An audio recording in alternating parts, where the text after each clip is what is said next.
I'm thankful to Principal Diet Medak for giving me this opportunity to communicate with the students of DEDs.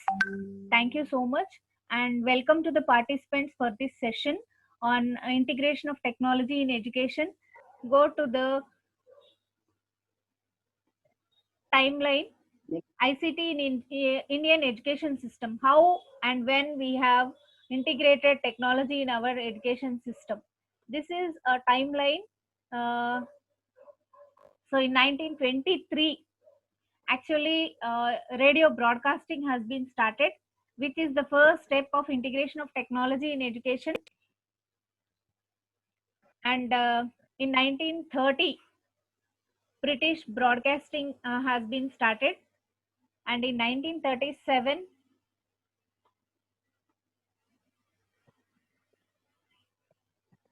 All India Radio has been started. It's airing the sessions. And now in 1959, first television set. 1959లో first television set అనేది మనకి ఇండియాలో తీసుకురావడం జరిగింది. 1961లో first education TV start చేయడం జరిగింది. అలాగే 1975 SIETs స్టార్ట్ అయ్యాయి. ఎవ్రీ రీజియన్ లో సైట్స్ స్టార్ట్ అయ్యాయి. Sites basic element of site is objective of site is to integrate technology in education. What are the means and ways how to integrate technology in education? And 1984 లో వచ్చేసి class అనే ఒక programme ద్వారా computers ని introduce చేయడం జరిగింది schools లో. Computer aided learning అనేది టెక్నికల్ గా సిస్టమ్స్ ని డెస్క్టాప్స్ ని ఇంట్రడ్యూస్ చేసి స్కూల్ లెవెల్లో పిల్లలకి అందుబాటులో ఉంచి దాని ద్వారా ఐసీటీని ఇంటిగ్రేషన్ చేయడం జరిగింది. And 2000 is the very great step. అది దాంట్లో ఇంపార్టెన్స్ ఏంటి అని అంటే డిడి జ్ఞాన్ దర్శన్ అనే ఒక new channel only dedicated for education, only education purpose కోసం ఒక ప్రత్యేకమైనటువంటి ఛానల్ ని ఇంట్రడ్యూస్ చేయడం జరిగింది. అది కూడా గవర్నమెంట్ అండర్ లో. అండ్ 2003లో వచ్చేసి ఇగ్నో అండ్ ఐఐటి స్టార్ట్ అయ్యాయి. ఇగ్నో అండ్ ఐఐటి ద్వారా ఎయిర్ చేయడం జరిగింది. లెసన్స్ అన్ని కూడా ఇంటిగ్రేట్ చేయడం జరిగింది. అట్లాగే నౌ కమింగ్ టు 2020లో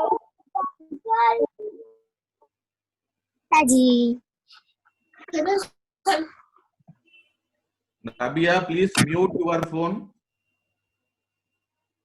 Nabia Khanum.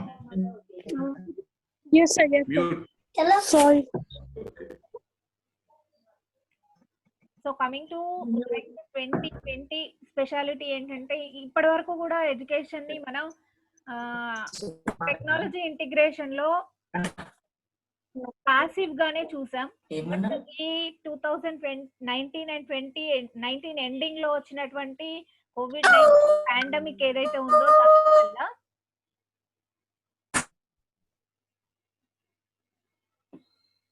సో ఈ పాండమిక్ సిచ్యువేషన్ లో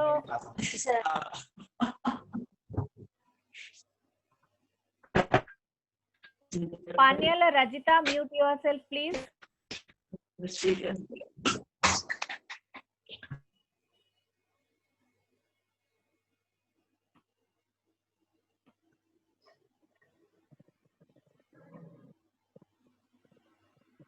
ఓకే, సో 2020కి వచ్చేసరికి సిచ్యువేషన్ ఏంటంటే ఎవరికి కూడా ఎట్లాంటి టెక్నికల్ బ్యాక్గ్రౌండ్ లేకపోయినా కూడా, ఒకవేళ నేర్చుకోకపోయినా కూడా ఇట్లాంటి సిచ్యువేషన్ లో ఆన్లైన్ లెర్నింగ్ అనేది కంపల్సరీ అయిపోయే సిచ్యువేషన్ ఎరైజ్ అయింది.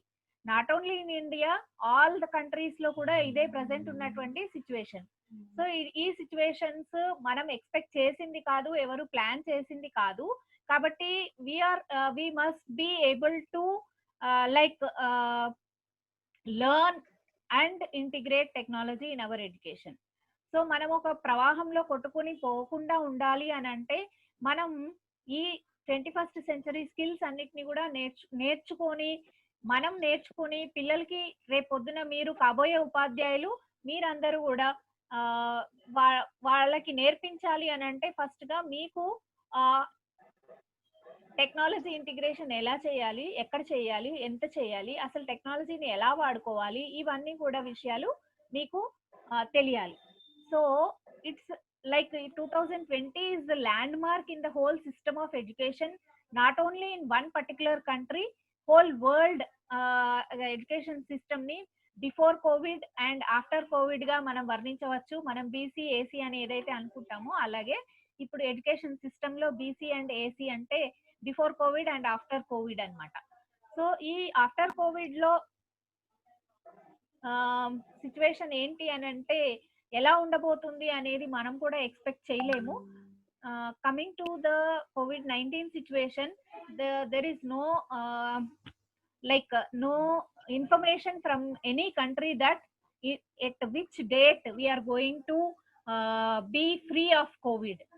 సో కోవిడ్ తో సహజీవనం చేయాల్సిందే.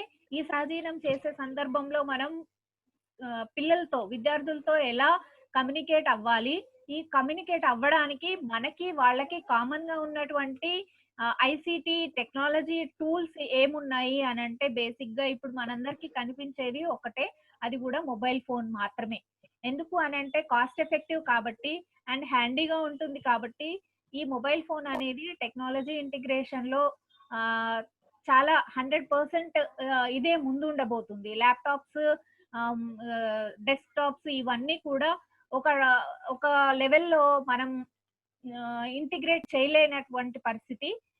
గ్రౌండ్ లెవెల్లో ఉన్నటువంటి సిచ్యువేషన్ లో అయితే at least 60 to 70% of the population has smart phones according to the recent ఏవైతే మనకి సేల్స్ అవన్నీ చూసుకున్నట్టయితే కూడా ఇలాంటి విషయాలు మనకు తెలుస్తున్నాయి. Next coming to the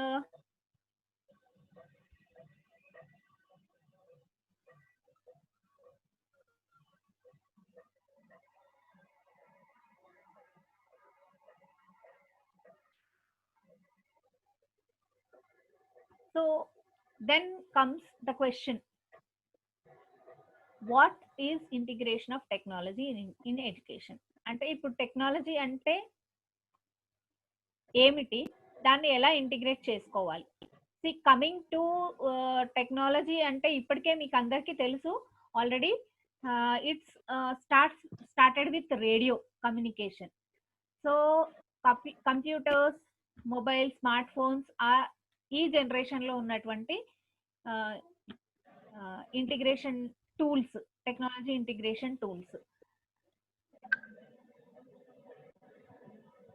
so ఈ integration of technology in education, how to do it?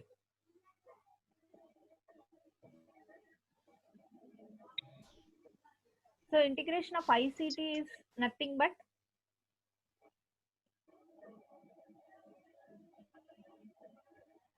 technology and teaching, learning, evaluation.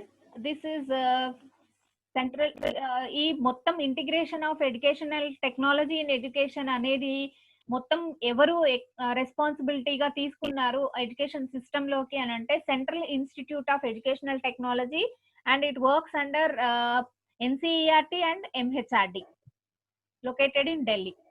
So coming to education scenario in India, ఈ ఎడ్యుకేషన్ సినారియోలో మన ఎన్ని స్కూల్స్ ఉన్నాయి, ఎంతమంది పిల్లలు ఉన్నారు అది చూసినట్టయితే దాదాపు 15 లక్షల స్కూల్స్ ఉన్నాయి, 85 లక్షల మంది టీచర్లు ఉన్నారు, అలాగే 26 కోట్ల మంది స్టూడెంట్స్ లాస్ట్ అకాడమిక్ ఇయర్ వరకు రిజిస్టర్ చేసుకొని ఉన్నటువంటి డేటా ఇది.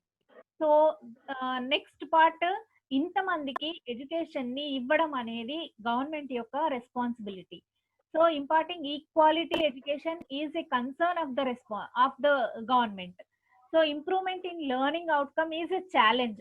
ఇంత ఎక్కువ మన జనాభా ఉన్నప్పుడు ఇంప్రూవ్మెంట్ ఆఫ్ లెర్నింగ్ అవుట్కమ్స్ అనేవి మీకు అందరికీ తెలిసే ఉంటుంది. లెర్నింగ్ అవుట్కమ్స్ ఇంట్రడ్యూస్ చేయడం జరిగింది.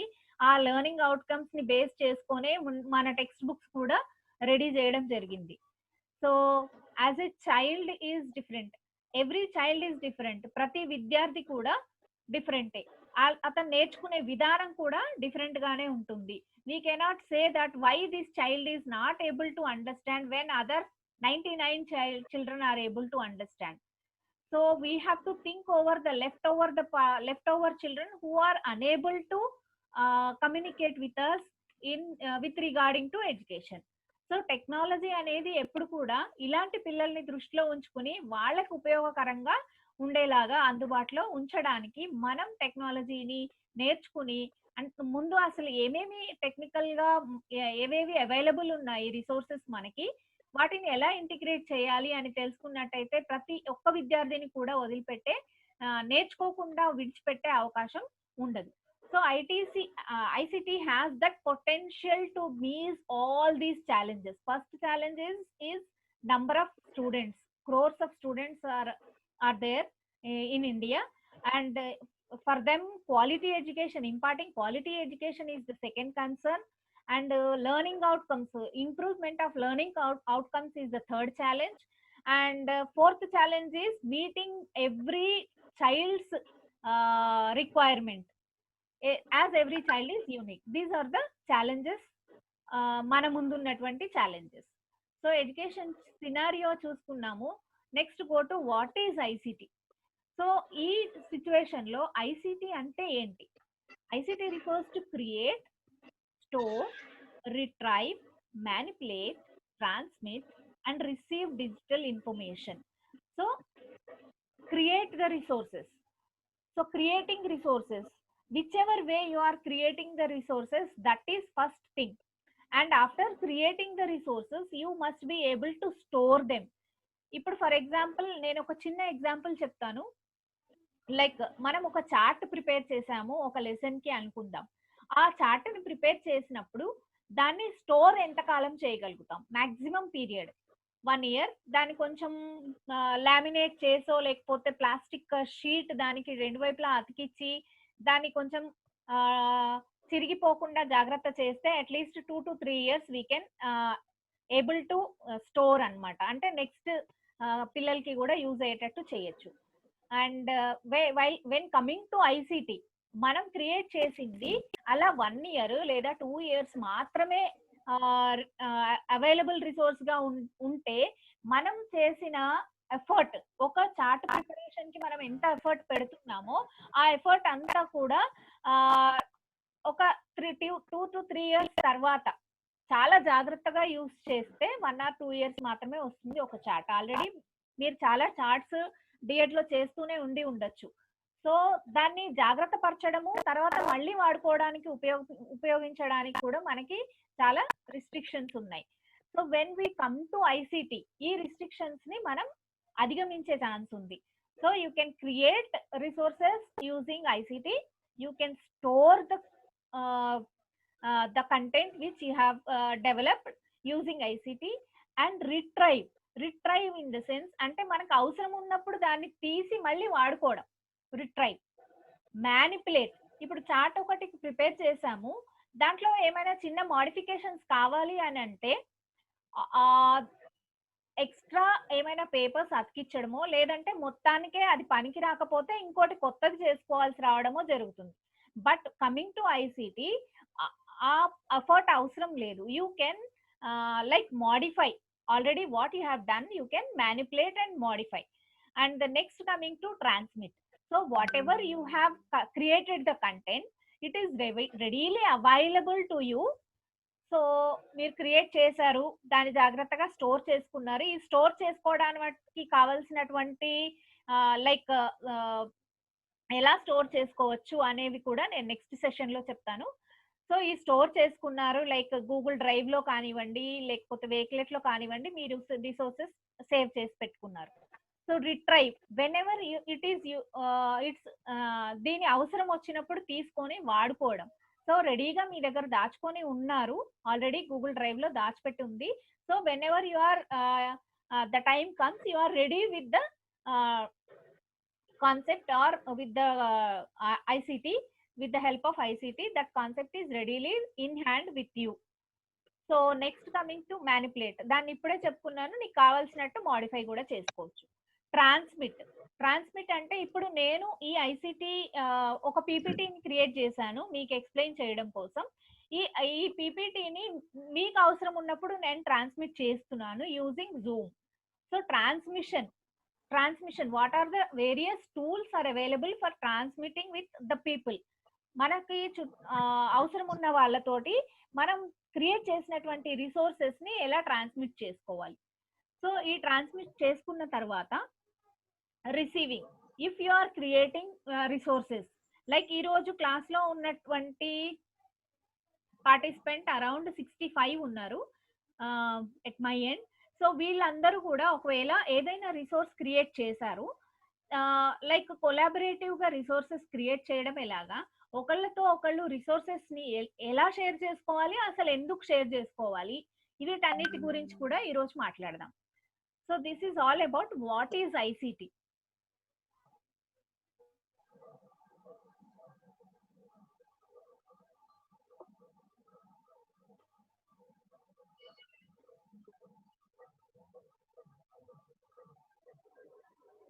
Let us go to the next part, how to integrate ICT in teaching learning. So ఈ టీచింగ్ లెర్నింగ్ లో ఐసిటిని ఎలా ఇంటిగ్రేట్ చేసుకోవాలి. మనం ఇంతకు ముందు అంతవరకు కూడా ఈ పాండమిక్ సిచ్యువేషన్ కి బిఫోర్ కూడా మనం ఏమనుకునే వాళ్ళము అని అంటే, ఈ టెక్నాలజీ అనేది ఓన్లీ సాఫ్ట్వేర్ ఎంప్లాయీస్ లేదంటే టెక్నికల్ గా లైక్ న్యూస్ ఇండస్ట్రీలో కానీ ఫిల్మ్ ఇండస్ట్రీలో మాత్రమే అవసరము అని, మనకు పెద్దగా దీనివల్ల ఉపయోగం లేదు అనుకునే సందర్భాలు కూడా ఉన్నాయి.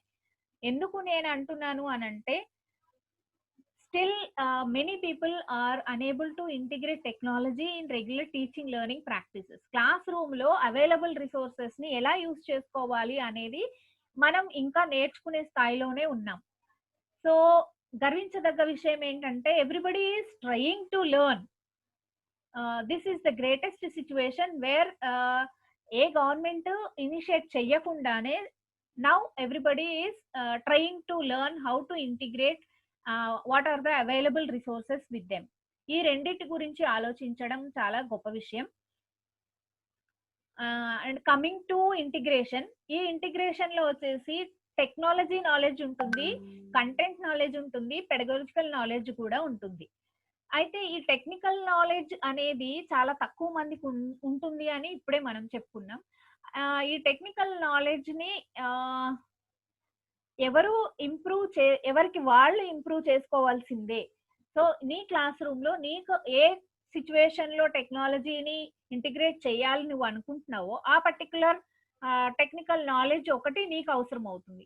ఇక్కడ ఉన్నటువంటి 65 పార్టిసిపెంట్స్ లో 65 మందికి డిఫరెంట్ టెక్నికల్ టూల్స్ అవసరం కావచ్చు రేపు పొద్దున మీరు ఫీల్డ్ లో వెళ్ళిన తర్వాత. So you must be in a position to learn on your own. So this is the situation, present condition. So next coming to the content knowledge. Content knowledge అనేది ఇప్పుడు మీరు డిఎడ్ లో కంటెంట్ నాలెడ్జ్ ఉండడం వేరు, ఆ content knowledge ని వేరే వాళ్ళకి అర్థమయ్యే విధంగా చెప్పగలగడం వేరు. సో ఈ సిచ్యువేషన్ లో మీరు డిఎడ్ లో జాయిన్ అయిన తర్వాత ఆ రెండింటిని ఎక్స్పీరియన్స్ చేస్తున్నారు కూడా. సో కమింగ్ టు పెడగాలజికల్ నాలెడ్జ్, ఈ పెడగాలజికల్ నాలెడ్జ్ మీకు ఆల్రెడీ పెడగాలజికల్ నాలెడ్జ్ ని ఎట్లా ఎక్స్ప్లోర్ చేయాలి అనేది మీకు ఇప్పుడు డిఎడ్ కోర్స్ లో కూడా మీరు నేర్చుకుంటారు. సో ఇవన్నీ ఇంటిగ్రేట్ అయినప్పుడు మాత్రమే కంప్లీట్ నాలెడ్జ్ మీరు షేర్ చేయగలుగుతారు. సో ఇవి చేయడానికి పారామీటర్స్ ఏంటి?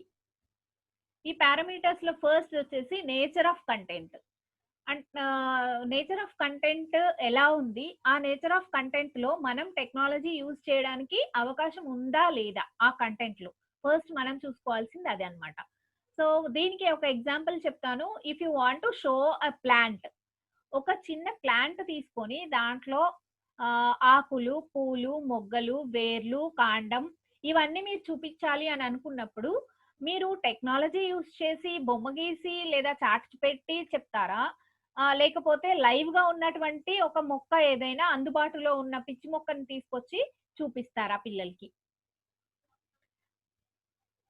అంటే ఇక్కడ కంటెంట్ కి ఏది అవసరమో అది మాత్రమే యూజ్ చేసుకుని వాడుకోవాలి.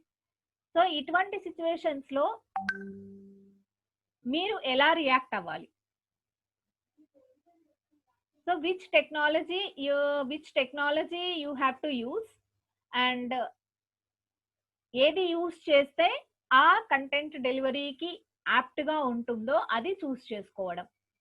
So nature of the content మనకు తెలిసి ఉండాలి, ఎక్కడ మనం ఇంటిగ్రేట్ చేయబోతున్నాము టెక్నాలజీని అది తెలిసి ఉండాలి. నెక్స్ట్ కంటెక్స్చువల్ గా చూసుకున్నట్టయితే ఇప్పుడు మొక్క యొక్కలి కనిపించే భాగాలు చూపించడానికి మీరు మొక్కని న్యాచురల్ గా ఉన్నటువంటి మొక్క దగ్గరికి తీసుకెళ్ళో లేకపోతే మొక్కను తీసి చూపించడమో చేయొచ్చు. So internal body parts organs అని వచ్చింది అనుకోండి, అలాంటప్పుడు మనం ఇది చేయలేం కాబట్టి కాంటెక్స్చువల్ గా మనం ఎట్లాంటి టెక్నాలజీ యూజ్ చేసుకోవాలి అనేది మనకి తెలిసి ఉండాలి. అట్లాగే టీచింగ్ లెర్నింగ్ మెథడ్. సో ఈ మెథడ్ లో నేను ఏమి యూజ్ చేయబోతున్నాను, లైక్ లెక్చర్ మెథడ్ యూజ్ చేస్తున్నానా, యాక్టివిటీ బేస్డ్ గా ఏమన్నా యాక్టివిటీతో తయారు చేసి యాక్టివిటీ ద్వారా నేను ఈ లెసన్ ని నేను ఈ కంటెంట్ ని డెలివర్ చేస్తున్నానా అనేది ముందు ప్రయర్ గా మనకి ప్లానింగ్ ఉండాలి. ఇక్కడ మనకి teaching learning methods, content, nature of content ఇవన్నీ క్లియర్ గా ఉన్నప్పుడే మనం ఐసీటీని ఇంటిగ్రేట్ చేయగలుగుతాం. సో ఈ వీటన్నిటి మీద ఒక గ్రిప్ కరెక్ట్ ఐడియా వచ్చినప్పుడు which type of ICT, which tool I am going to use, which tool is useful to integrate అనేది లాస్ట్ ఫోర్త్ పార్ట్ లో వస్తుంది అనమాట.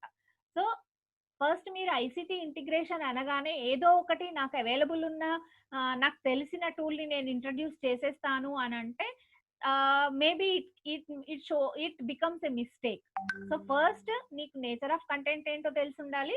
ఆ నేచర్ ఆఫ్ కంటెంట్ లో నేను కాంటెక్స్చువల్ గా నేను ఏది యూజ్ చేయగలుగుతాను, కంటెక్స్చువల్ గా చెప్పడానికి ఏది బాగుంటుంది అని తెలియాలి. అట్లాగే టీచింగ్ అండ్ లెర్నింగ్ మెథడ్ లో నేను ఏ మెథడ్ ఫాలో అవ్వబోతున్నాను అనేది పూర్తి ఐడియా ఉండాలి. అప్పుడు we can go for ICT. Then ఒక చిన్న ఎగ్జాంపుల్ మీకు ఇస్తాను. Example for integrated activities. ఈ ఇంటిగ్రేషన్ ఆఫ్ యాక్టివిటీస్ ఇది కంపల్సరీగా ఈ స్లైడ్ మీరు నోట్ చేసుకోవాల్సి వస్తుంది.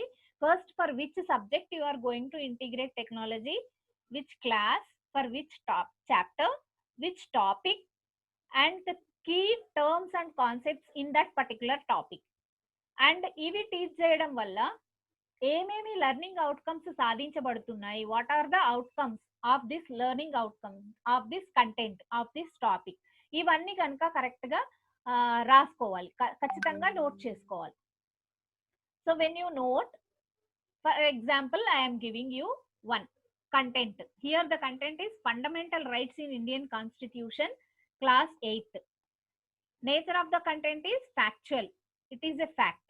And media that can be used is visual, any kind of presentation like slide presentation, digital poster, digital flashcard, etc. any kind of that kind of is enough.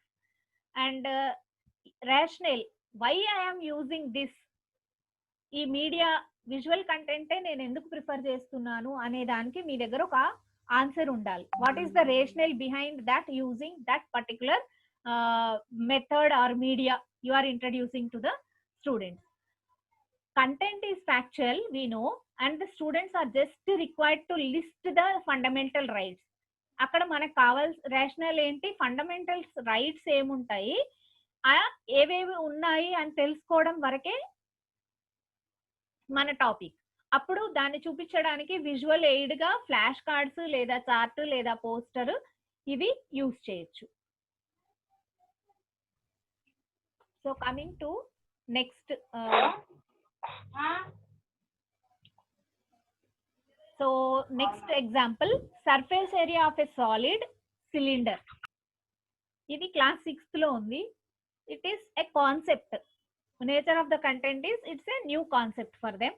ఈ new concepts వచ్చినప్పుడు ఎప్పుడు కూడా demonstration చేయాలి, mathematical subject కాబట్టి demo is a must. So for that డెమోకి మీరు direct గా you can do the demo in the classroom. One second, let me mute all.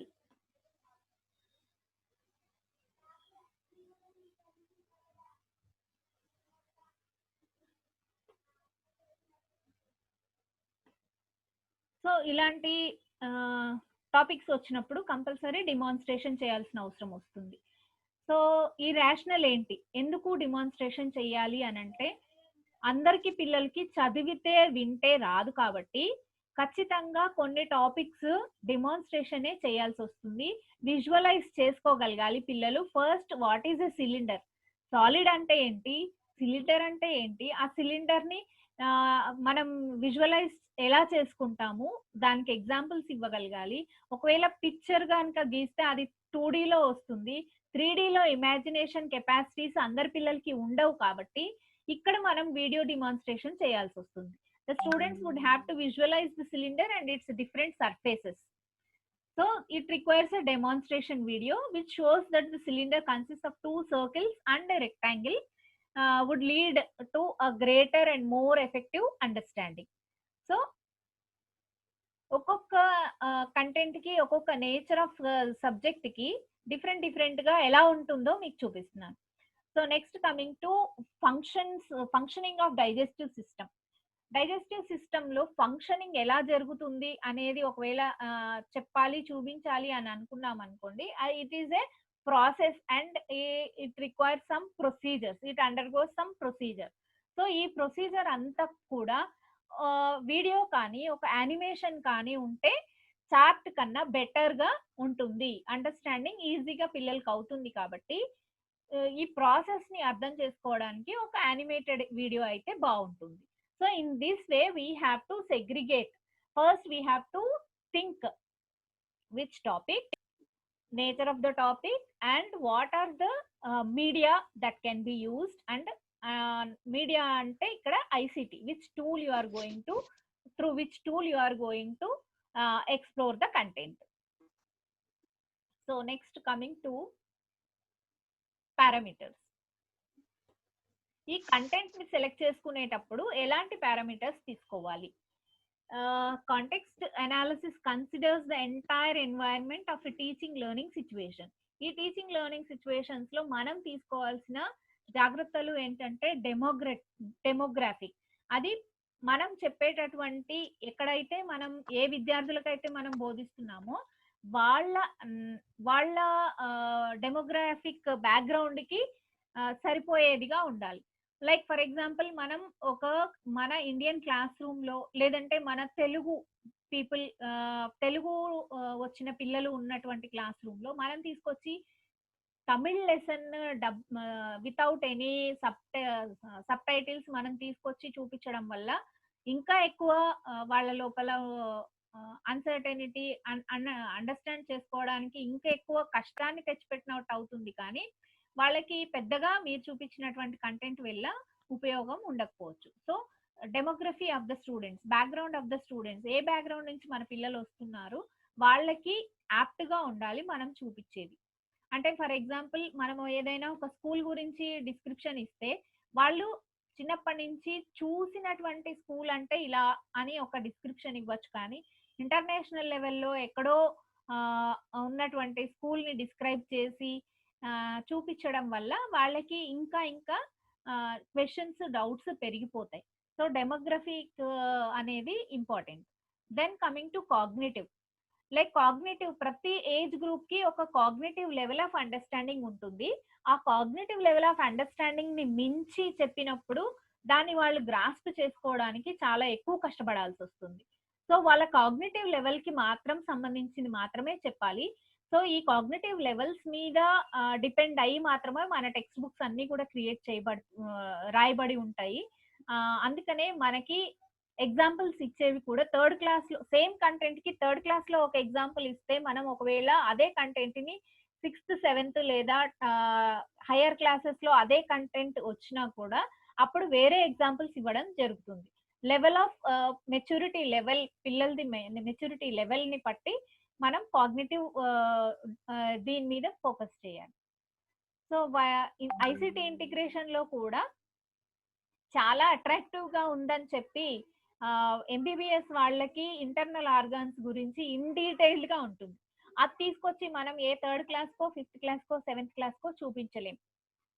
So cognitive level of our particular students మనం ఖచ్చితంగా ఇది ఏ level కి సరిపోతుంది అనేది చూసుకోవాలి before introducing them to our students. Then coming to the psychological age, chronological age అనేది మీరు ఆల్రెడీ ఇప్పుడు సైకాలజీ సబ్జెక్ట్ మీద నాలెడ్జ్ ఉంది కాబట్టి ఈ సైకలాజికల్ ఏజ్ అనేది ఒకటి ఉంటుంది.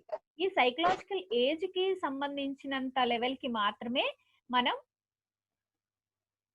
వాళ్ళకి ఎక్స్ప్లోర్ చేయాలి. అఫెక్టివ్ డొమైన్ లో ఇంట్రెస్ట్ క్రియేషన్ లాగా అండ్ సోషల్. మీరు చూపించేటటువంటి video near by it should be relevant to the social context of the students. Next.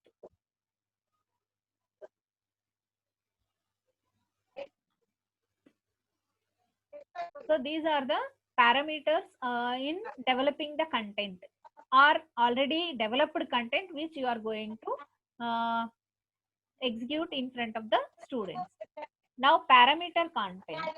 So demography ante class size, diversity in age, cultural context, మనకు ఉన్నటువంటి పిల్లల cultural background ఏంటి, socio economic background ఏంటి, gender, అలాగే geographical conditions, వాళ్ళ living conditions and availability and access to the technology. Availability లేని చోట like మనకు స్కూల్లోనే మనకి టెక్నాలజీ అవైలబుల్ లేదనుకోండి, అప్పుడు మీరు ఏదో తీసుకొచ్చి చూపించేస్తే మాత్రం వాళ్ళకి రెగ్యులర్గా దాన్ని యూస్ చేసే ఉండాలి. సో దట్ వాళ్ళకి అర్థమవుతుంది. ఒక రోజు తీసుకొచ్చి చూపించేసేసి మళ్ళీ ఎప్పుడు తీసుకొస్తారో ఆ ధ్యాసలోనే పిల్లలు ఉండకుండా యాక్సెస్, టెక్నాలజీ యాక్సెస్ ఎంతవరకు చేయగలము, కంటిన్యూటీగా ఉంచుతామా లేదా, ఇవన్నీ కూడా చూసుకోవాలి. Next cognitive and prior knowledge. మనకి ఎలా అయితే primary, upper primary, senior secondary అని ఎట్లా ఉన్నాయో వాళ్ళ knowledge and experiences, learning styles, levels of digital literacy, ఈ కాగ్నిటివ్ ఎబిలిటీ, ఇవన్నిటిని కూడా మనం దృష్టిలో పెట్టుకోవాలి. ఇందాక చెప్పుకున్నట్టు social and effective measures. So attitude towards self, motivational level and interpersonal relationships and area of interest. ప్రతి విద్యార్థికి ఇవన్నీ ఉంటాయి. వాటన్నిటిని మనం గమనించి వాళ్ళకి తగినటువంటి రిసోర్స్ ని మనం అందించగలగాలి. Physical and emotional health and special needs of the students. మనకు ఒకవేళ స్పెషల్ నీడ్స్ ఉన్నటువంటి స్టూడెంట్స్ ఎవరైతే ఒకవేళ మన క్లాస్ లో ఉన్నట్టయితే వాళ్ళకి తగినట్టుగా మన టూల్ మనం ఏదైతే ఇంట్రడ్యూస్ చేస్తున్నామో వాళ్ళకు కూడా యూజ్ అయ్యేలాగా ఉండాలి. ఫర్ ఎగ్జాంపుల్ మనం చాలా అందంగా చాట్ రాసాము, మనకి ఒక విజువల్లీ ఇంపైర్డ్ చైల్డ్ ఉన్నాడు, దాంతో పెద్దగా ఆ పిల్లవాడికి యూజ్ ఉండదు. కాబట్టి when we are going to introduce some tool, some chat or whatever media through which you are planning to teach, so ఇలాంటి పిల్లలందరినీ దృష్టిలో కూడా పెట్టుకొని మనం చేయాల్సి ఉంటుంది. So examples of ICT integrated activities.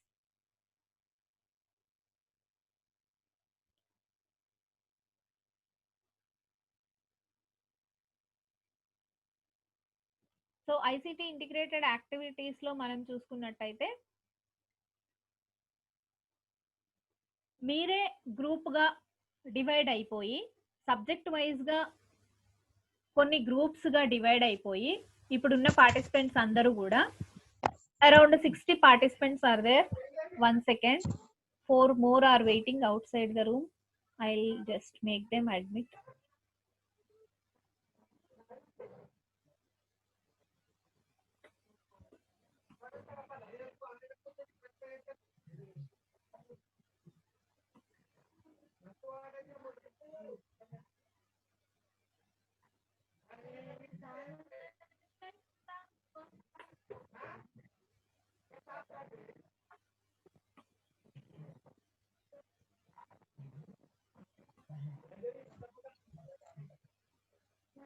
Four, 5 people are waiting outside the room.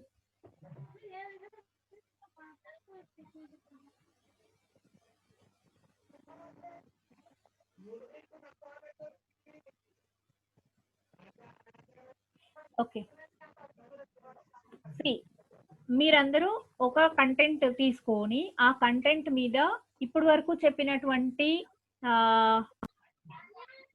Points గుర్తుపెట్టుకొని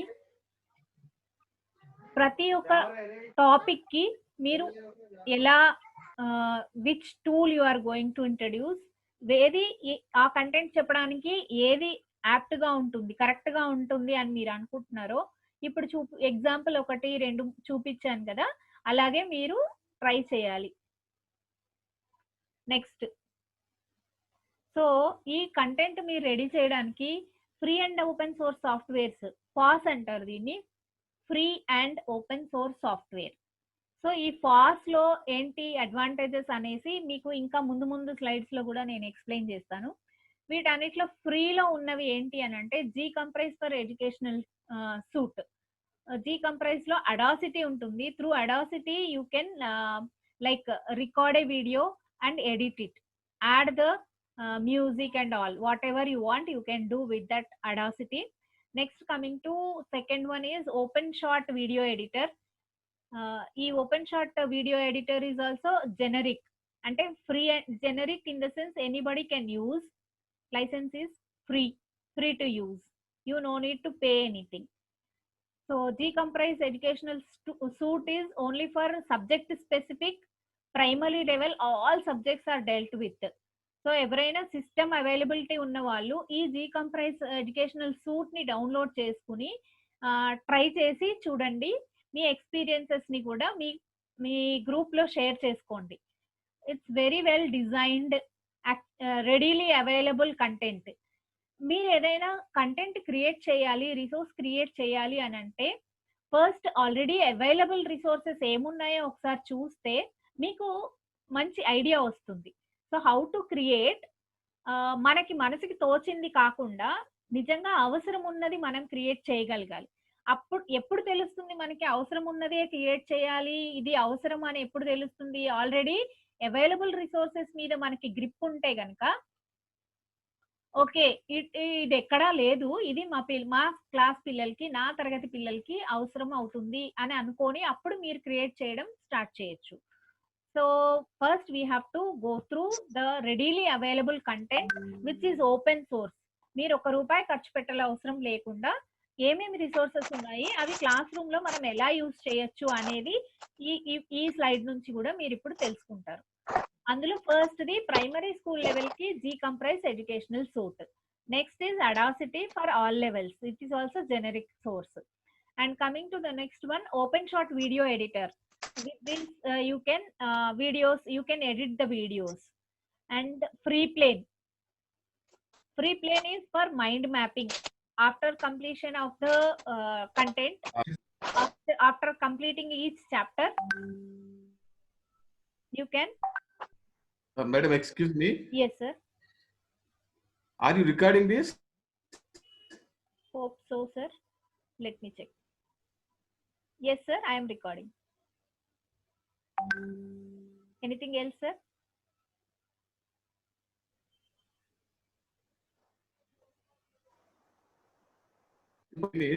You please record. Yeah, I am recording sir.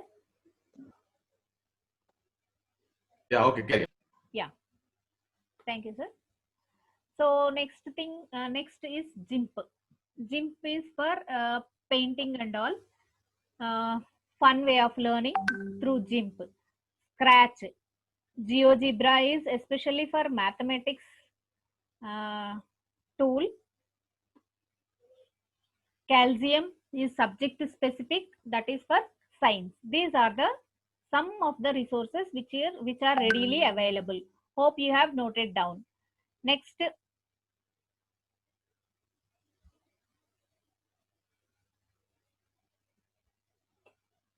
I'll show you. So Kahoot is a, ఇప్పుడే చూసారు స్క్రీన్ పైన, Kahoot is a tool which can be used for checking the learning, like it is a quiz tool. ఇది quizzes create చేయడానికి use అవుతుంది. మీకు గుర్తుండే ఉంటుంది కౌన్ బనేగా కరోడ్పతి అనే ప్రోగ్రామ్ లో టైం పాస్ అవ్వి ఎంతమంది పార్టిసిపేట్ అవుతున్నారు, ఎవరు ఫస్ట్ ఆన్సర్స్ ఇస్తున్నారు, అవన్నీ కూడా స్క్రీన్ పైన వస్తూ ఉంటాయి అన్నమాట. సో దాన్ని చూడడం వల్ల పిల్లల్లో మనం ఒక ఎంతూజియాజం క్రియేట్ చేసి లెర్నింగ్ అనే దాన్ని ఇంప్రూవ్ చేయడానికి ఈ కహూత్ టూల్ ని యూజ్ చేస్తాము. So this is one example of for quizzing.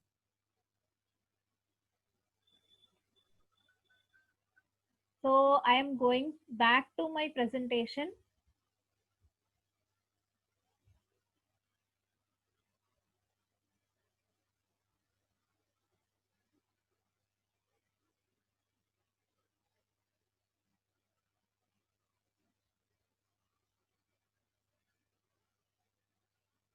So this is a actually we have planned for a session for 45 minutes, but it is still going on. Sir, principal sir, is the session is continued here? Narendra sir? Madam. Open education resources lo 5 hours is more and more important. How you are going to develop the resources. Some participants, please mute yourself. So now going to the what are the resources readily available to us. So open education resources here. Open education resources are very useful resources. ఈ open education అని ఎందుకు అంటున్నాము, open resources అని ఎందుకుంటున్నాము అని రాబోయే slides లో చూస్తాము. ఈ పిక్చర్ లో చూసినట్టయితే ఈ రిసోర్సెస్ అన్నిటినీ కూడా ఎవరైనా this hands shows that anybody can use the resources which are readily available around the globe, and these contents are rich content which వీటన్నిటిని కూడా చాలా ఎఫర్ట్ పెట్టి దాన్ని క్రియేట్ చేయడం జరిగింది. సో వీటిని మీరు టెలివిజన్ ద్వారా చూడొచ్చు, లైవ్ టెలికాస్ట్ ఉంటాయి, లేదంటే వీడియో రికార్డింగ్స్ ఉంటాయి, లేదంటే క్లిప్పింగ్స్ ఉంటాయి. వీటన్నిటిలో కూడా you can use camera, by using a camera, by using a desktop, laptop, వీటన్నిటిని యూజ్ చేస్తూ ఓపెన్ ఎడ్యుకేషన్ రిసోర్సెస్ క్రియేట్ చేయడం జరిగింది. ఈ క్రియేట్ చేసినటువంటి రిసోర్సెస్ మీకు ఎలా ఉపయోగపడతాయో చూడండి. సో ప్రజెంట్లీ ఇప్పుడు నేను యూజ్ చేసినటువంటి స్లైడ్స్ ఏవైతే మీ ముందు ప్రజెంట్ చేస్తున్నానో, నాకు ఓన్లీ 1 or 2 days టైమే ఉంది మీ ముందుకి రావడానికి. So what are the readily available resources which I can share with you without monetary benefit, అంటే వితౌట్ నాకు ఎలాంటి మానిటరీ బెనిఫిట్ రాకుండా నేను వీటిని ఎంతవరకు అయినా యూజ్ చేసుకోవచ్చు. These resources I am using from the CIET website which have been which are readily available and which I can use as it is. So this is the use of, ఇప్పుడే చెప్పాను, sharing is more and more important. So ఒక resource నేను create చేసి అది నా దగ్గరే పెట్టుకుంటే దానివల్ల ఎక్కువ ఉపయోగం ఉండదు. సో ఇప్పుడు నేను ఈ ఆల్రెడీ రిసోర్సెస్ అవైలబుల్ ఉన్నటువంటి కంటెంట్ ని మీతోటి షేర్ చేసుకోవడం వల్ల ఈ రోజు ఇంతమంది క్లాస్ ని విని నేర్చుకోగలుగుతున్నారు, అర్థం చేసుకోగలుగుతున్నారు. So resources remix, revise, redistribute అనేది ఓపెన్ గా ఉంచినప్పుడు చాలా యూస్ఫుల్ అవుతుంది. So how all rights are reserved, copyright restrictions ఏంటి, ఎడ్యుకేషన్ లో రీసెర్చ్ లిమిట్స్, ఇన్నోవేషన్స్ లో లిమిట్స్ ఏంటి, వాటన్నిటి గురించి తెలుసుకుందాం. So expensive for the users. So open resources open గా లేనప్పుడు మనం ఎక్కువ ఖర్చు పెట్టాల్సి వస్తుంది. సో చిన్న ఎగ్జాంపుల్ తీసుకుందాం. Intermediate text book, board of intermediate education వాళ్ళు ఇచ్చే టెక్స్ట్ బుక్ కాస్ట్ ఎంత ఉంటుంది, at the same time Telugu academy books ఎంత కాస్ట్ ఉంటాయి, ప్రైవేట్ పబ్లిషర్స్ బుక్స్ ఎంత కాస్ట్లీగా ఉంటాయి. ఆ రెండింటిని మీరు చూసుకున్నట్టయితే కాస్ట్ ఎఫెక్టివ్నెస్ అనేది మీకు అర్థమైపోతుంది. సో అందరికీ రీచ్ అవుట్ లో ఉండాలి. ఏదైనా రిసోర్స్ క్రియేట్ చేసినప్పుడు గ్రౌండ్ లెవెల్లో ఉన్న వాళ్ళందరికీ కూడా రీచ్ అవ్వాలి అని అంటే వాటన్నిటికీ ఓపెన్ రిసోర్సెస్ గా క్రియేట్ చేయడం వల్ల చాలా ఉపయోగం ఉంటుంది. So coming to Indian scenario of education system మనకి almost 40 to almost 60% of 60% of the population are below average or average income group. So వాళ్ళందరూ కూడా ఈ ఎడ్యుకేషన్ పైన ఈ రిసోర్సెస్ ని నేర్చుకోవడానికి ఉపయోగించే రిసోర్సెస్ మీద ఎక్కువ ఖర్చు పెట్టినప్పుడు నేషన్ యొక్క డెవలప్మెంట్ అనేది కుంటుపడుతుంది. సో చదువు అనే దాని మీద తక్కువ ఖర్చు పెట్టి ఎక్కువ నేర్చుకునే దానిగా ఉండాలి. సో ఆ మోటో తోటి వచ్చినవే ఈ ఓపెన్ ఎడ్యుకేషన్ రిసోర్సెస్ అన్ని కూడా. ఈ రోజున మీరు గవర్నమెంట్ డైట్ కాలేజ్ లో మీరు అడ్మిషన్ తీసుకున్నారు. If you compare yourself with a private DIET college, మీరు యు ఆర్ మోర్ ప్రివిలేజ్డ్. మీ ఫీజ్ కానివ్వండి, ఇంకా ఏ విషయాలు మీరు కంపేర్ చేసుకున్నా కూడా you will be getting more knowledge here because of people who are having experience of decades of experience. And private colleges లో కానివ్వండి లేదా ప్రైవేట్ స్కూల్స్ లో వెళ్ళినప్పుడు మనకి అంత కంటెంట్ నాలెడ్జ్ కానీ ఎక్స్పీరియన్స్ కానీ ఉన్న వాళ్ళు మనకి మనం ఎక్కువగా. సో ఈ ఎక్స్పెన్సివ్ అనేది తగ్గించుకోవాలి అని అంటే ఈ రిసోర్సెస్ అన్ని కూడా మనకి తక్కువ కాస్ట్ లో అవైలబుల్ అయి ఉండాలి. ఫస్ట్ థింగ్, కాస్ట్ లో ఇది first point.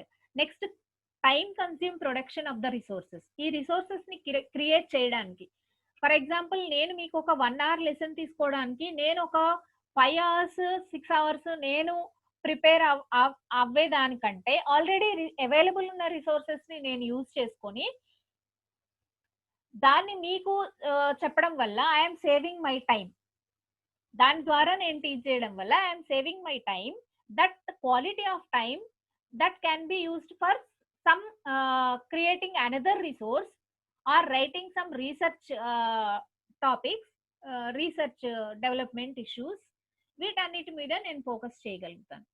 So in the same way you have to collaboratively create the content and distribute among yourself, enrich the content. మనం చేసిన ఒక్కొక్కసారి మనం చేసిన చాటే మనకు నచ్చదు. అలాంటప్పుడు మన ఫ్రెండ్స్ దగ్గర సజెషన్స్ తీసుకుందాం. ఇది బాగుందా, ఇంకా ఏం దీంట్లో ఇన్కార్పొరేట్ చేస్తే ఇంకా ఎఫెక్టివ్ గా క్రియేట్ చేయగలుగుతాను అనేసి మనం సజెషన్స్ తీసుకుంటాం. ఒకవేళ టైం లేకపోతే నేను హాఫ్ డన్ చేశాను, ప్లీజ్ దీన్ని కంప్లీట్ చేయవా అని చెప్పి ఇంకొకళ్ళకి మొత్తానికే ఇచ్చేస్తాం. అట్లా ఈ ఐసిటి రిసోర్సెస్ ని కూడా ఆ విధంగానే డెవలప్ చేయాలి, ఎన్రిచ్ చేయాలి. సో మనం ఒక యాంగిల్లో ఆ రిసోర్స్ ని చూసినప్పుడు మనమే క్రియేట్ చేసాం కాబట్టి దానిలో ఉన్న ఫ్లాస్, లోపాలు మనకు తెలియకపోవచ్చు. So always share the resources with the around the people around you.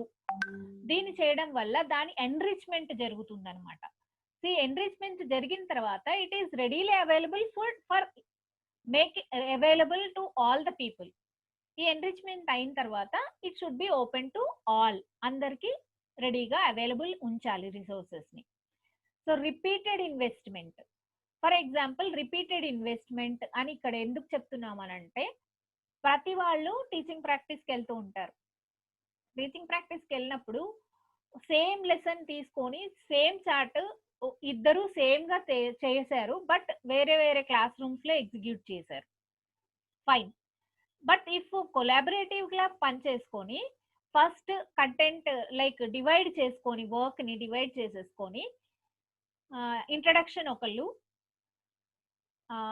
Understanding level కి ఒకళ్ళు, యాక్టివిటీ బేస్డ్ ఒకళ్ళు, ఇవాల్యుయేషన్ ఒకళ్ళు కనుక క్రియేట్ చేసుకుంటే రొటేషనల్ మెథడ్ లో అందరూ రిసోర్సెస్ ని వాడుకోవచ్చు. సో ఈ repeated investment of time and money దీన్ని తగ్గించాలి. అండ్ వేస్టేజ్ ఆఫ్ రిసోర్సెస్ ఎక్కువగా క్రియేట్ చేసేసి దాన్ని యూజ్ చేసే టైం కూడా లేకుండా కూడా ఉండకూడదు. Next, coming to the next important aspect of these open education resources, లో స్కేలబిలిటీ, లెస్ ఎఫిషియన్సీ. స్కేలబిలిటీ మీద కూడా కాన్సన్ట్రేషన్ చేయాలి, అలాగే ఎఫిషియన్సీ పైన కూడా. సో లెస్ ఎఫిషియన్సీ అంటే అక్కడ మీరు ఏదన్నా కంటెంట్ చూసారంటే మీకు ఎక్కువ ఎఫిషియన్సీ, దాని మీద ఎక్కువ ఎఫిషియన్సీ లేకపోయినా కూడా మీకు అది రెడీగా అర్థమైపోవాలి. మీరు what you are planned and what you are suppose to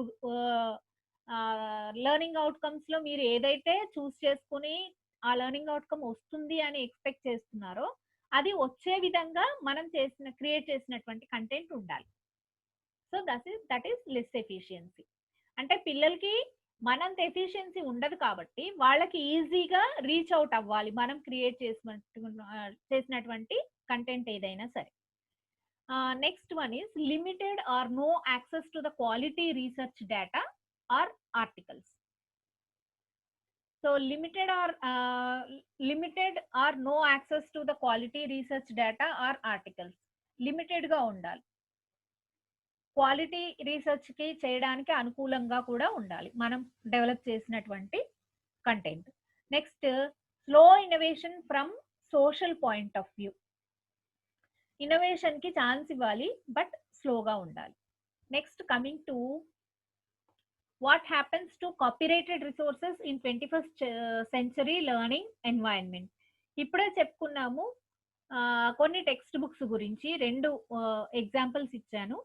so వాటిలో కనుక మీరు ఎప్పుడైనా టెక్స్ట్ బుక్ కొన్నప్పుడు డైరెక్ట్ గా కంటెంట్ పేజ్కో లేకపోతే మీ చాప్టర్ పేజ్కో వెళ్ళిపోయి ఉండొచ్చు. కానీ ఇప్పటి నుంచి మీరు గమనించండి, ప్రతి టెక్స్ట్ బుక్ పైన కూడా మీకు కాపీరైట్స్ అని ఉంటాయి.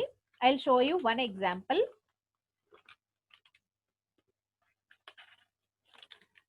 This is the Nishta training module.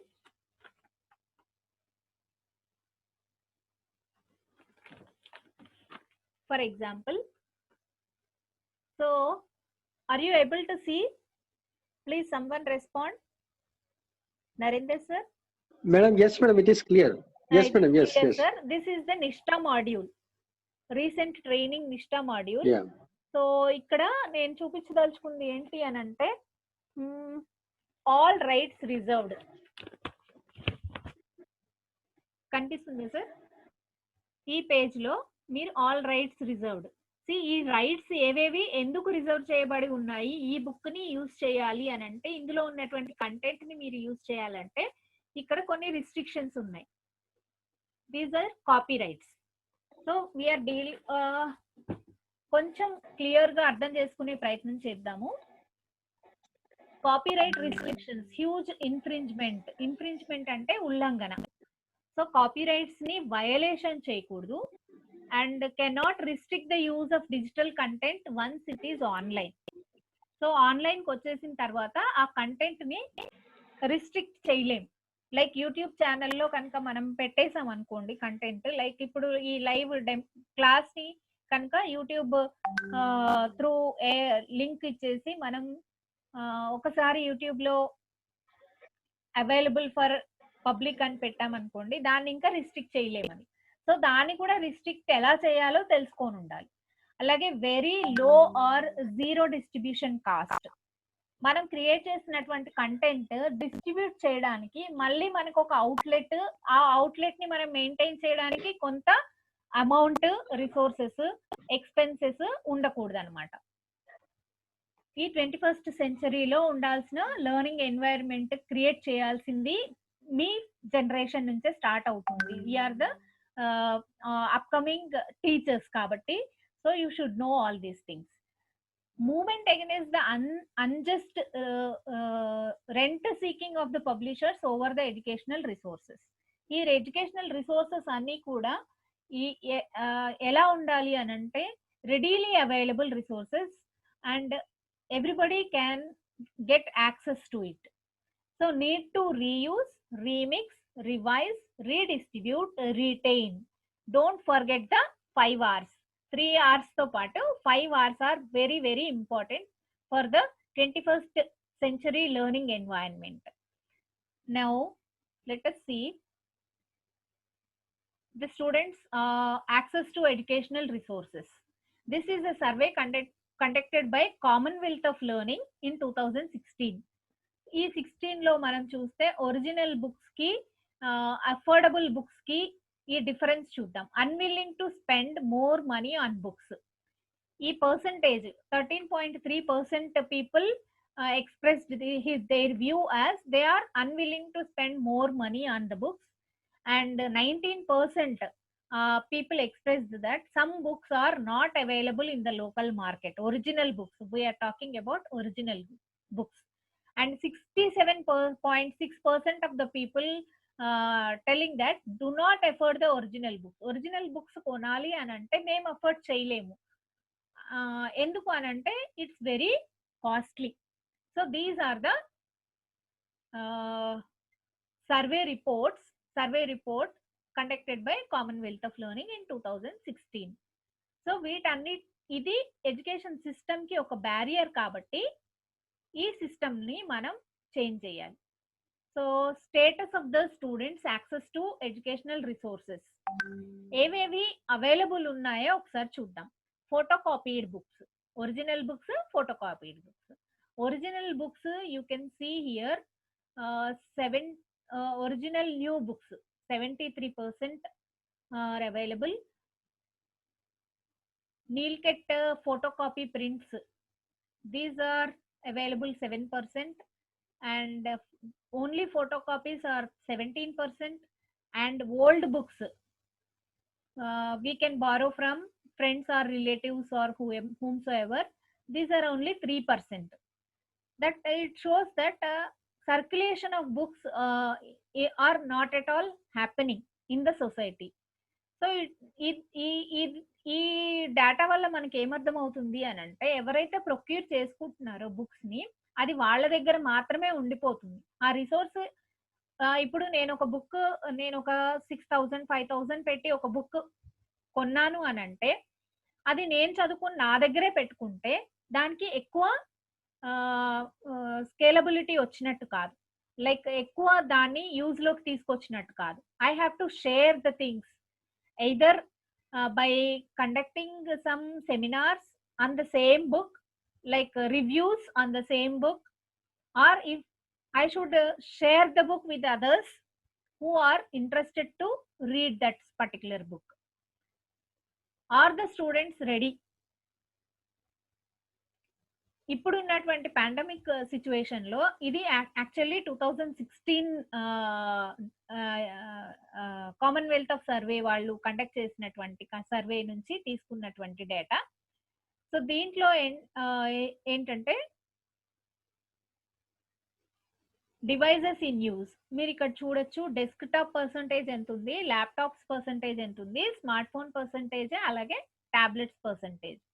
Maybe ఇది ఇంకొద్దిగా పెరిగి ఉండొచ్చు, బట్ చాలా డ్రాస్టిక్ గా అయితే జరిగి ఉండకపోవచ్చు. So here the blue colour shows that yes, desktop 59% వాళ్ళ దగ్గర ఉంది, ల్యాప్టాప్స్ 86% వాళ్ళ దగ్గర ఉన్నాయి, స్మార్ట్ ఫోన్స్ 95%, టాబ్లెట్స్ 22% వాళ్ళ దగ్గర ఉన్నాయి. Next coming to red portion. Red portion means those లేని వాళ్ళు, డెస్క్టాప్ లేని percentage of people 8% students, and again laptops లేని వాళ్ళు 8%, స్మార్ట్ ఫోన్ లేని వాళ్ళు 4%, టాబ్లెట్స్ లేని వాళ్ళు 15%. Now coming to the green portion. Green portion ఏంటంటే I plan to buy in next 12 months, but I do not plan to buy in the next 1 year. వీళ్ళ percentage 33% are for desktop and 6% for laptop, and smartphone is 2% and tablet is 62%. సో వీటన్నిటిని మనం డేటాని చూసినట్టయితే easily usable, readily can be used gadget ఏది అని అంటే smartphone అని తెలుస్తుంది. 95% of the population is already having the smartphone in 2016, and only 4% don't have, and 2% are planning to buy it. Presently they are not having, but they are planning to buy in another 1 year. Are the students ready? Internet access గురించి మాట్లాడుకున్నప్పుడు ఇది 2016 లో ఉన్నటువంటి data. Do not have access is 0.4%. Cyber cafe availability is 3.5%. Office లో available ఉన్నది 11.8%. And at home already 97.4% internet access we are almost the population is having. Coming to the copyright and plus open license, some rights are reserved. So ఈ rights ఏంటి, reserved గా ఉండే అటువంటి rights ఏంటి, దాంట్లో different types of rights ఏంటి అనేది ఒకసారి చూస్తే, మోర్ షేరింగ్ కి యూజ్ అయ్యేవి ముందే చెప్పుకున్నట్టు 5 Rs: reuse, remix, revise, redistribute and retain. By the end of my session ఈ 5 Rs అనేవి అందరికీ నోటికి వచ్చేస్తుందనే ఎక్స్పెక్ట్ చేస్తున్నాను. Reuse, remix, revise, redistribute and retain. So these are the 5 Rs which encourages for more sharing. Next, coming to scalability. Cost, zero marginal cost undali daniki. Alage more innovation, innovative ga kuda undali. Less time, ఈ production లో కూడా time ఎక్కువ తీసుకోకుండా ఈజీగా produce చేయగలిగి ఉండాలి content ని. Wider access to quality resources and data. Resources చాలా readily available గా ఉండాలి. అప్పుడే ఈ టెక్నాలజికల్ టూల్స్ అనేది ఇంటిగ్రేషన్ అనేది ఎడ్యుకేషన్ సిస్టమ్ లో ఈజీ అవుతుంది. So wider research experience on data mining and wider than any other is open education resources. We can see here access, sky blue color access is showing somewhat less. Innovation is almost of the same as access. And first effect is cost, you can see, which is given in red color. So open education resources with light blue color. So this we have to achieve open education resources, abundant open education resources which are readily available for us. Next, user benefits comparison. User benefits ఎవరెవరికి దేని వల్ల ఎంత benefit ఉంటుంది. So rights, permissions, reuse, revise, redistribute, remix, retain, free to use అనేవి మనం క్రైటీరియాగా తీసుకుంటే, copyrighted resources all rights are reserved. Rights కి వచ్చినప్పుడు ఆల్ రైట్స్ రిజర్వ్డ్ అని కొన్ని ఉంటాయి. ఇంకా కొన్ని copyrights plus open licensed resources. Some rights are reserved, only some rights are reserved. And you can sometimes use the content for educational purpose only. Now right now indake cheppukunnanu ee ippudu nenu use chuse PPT edaithe undo, it has been developed by CIET NCERT, but straight away I am using to for your classroom. So it is a nice idea that ఇలాంటివి చేయడం వల్ల ఏమవుతుందంటే content reach అవ్వాల్సిన content మొత్తం కూడా reach అయ్యే chance ఉంటుంది. Like if at all I create my own resource, I may ఒక పాయింట్ ఏదైనా చెప్పకుండా ఉండొచ్చు, లేదంటే ఒక పాయింట్ మీద అసలు నేను ఫోకస్డ్ గా నేను ఒక స్లైడే ప్రిపేర్ చేసి ఉండకపోవచ్చు. ఇలా డ్రెయిన్ ఆఫ్ నాలెడ్జ్ కూడా జరిగే ఛాన్స్ ఉంటుంది. So next coming to permission. Permissions copyright resources కి ఫుల్ టోటల్ పర్మిషన్స్ ఇవ్వచ్చు, లేదంటే కంప్లీట్ గా ఇవ్వకుండా కూడా ఉండొచ్చు. రీయూజ్. రీయూజ్ లో ఇంపార్టెంట్ ఏంటంటే కాపీరైట్స్ ఇవ్వరు, but if permitted some permissions can be given and openly you can use it depending on the licence.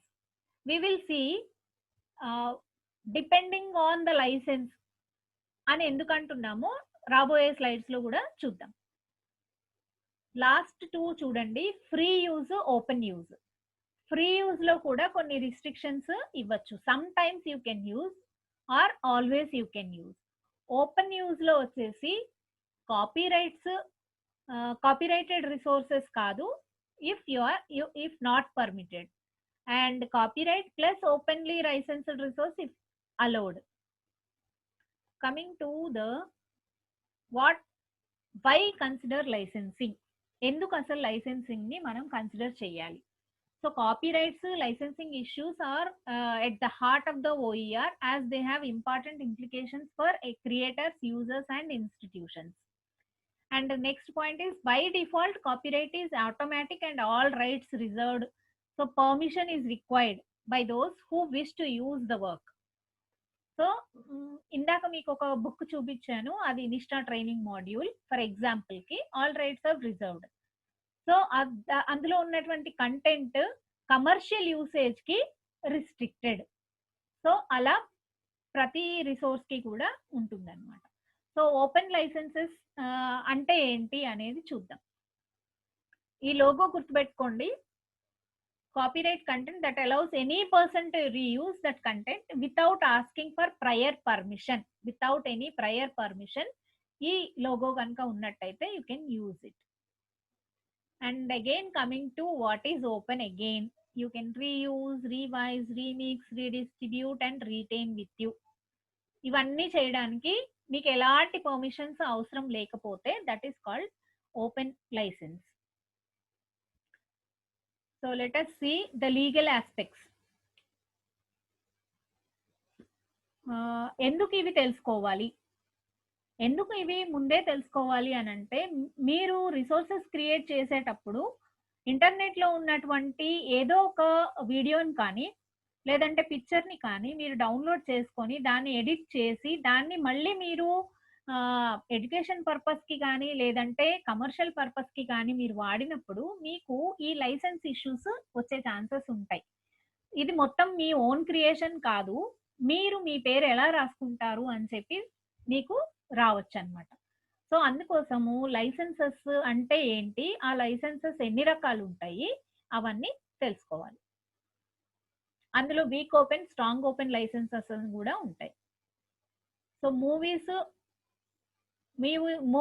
you know completely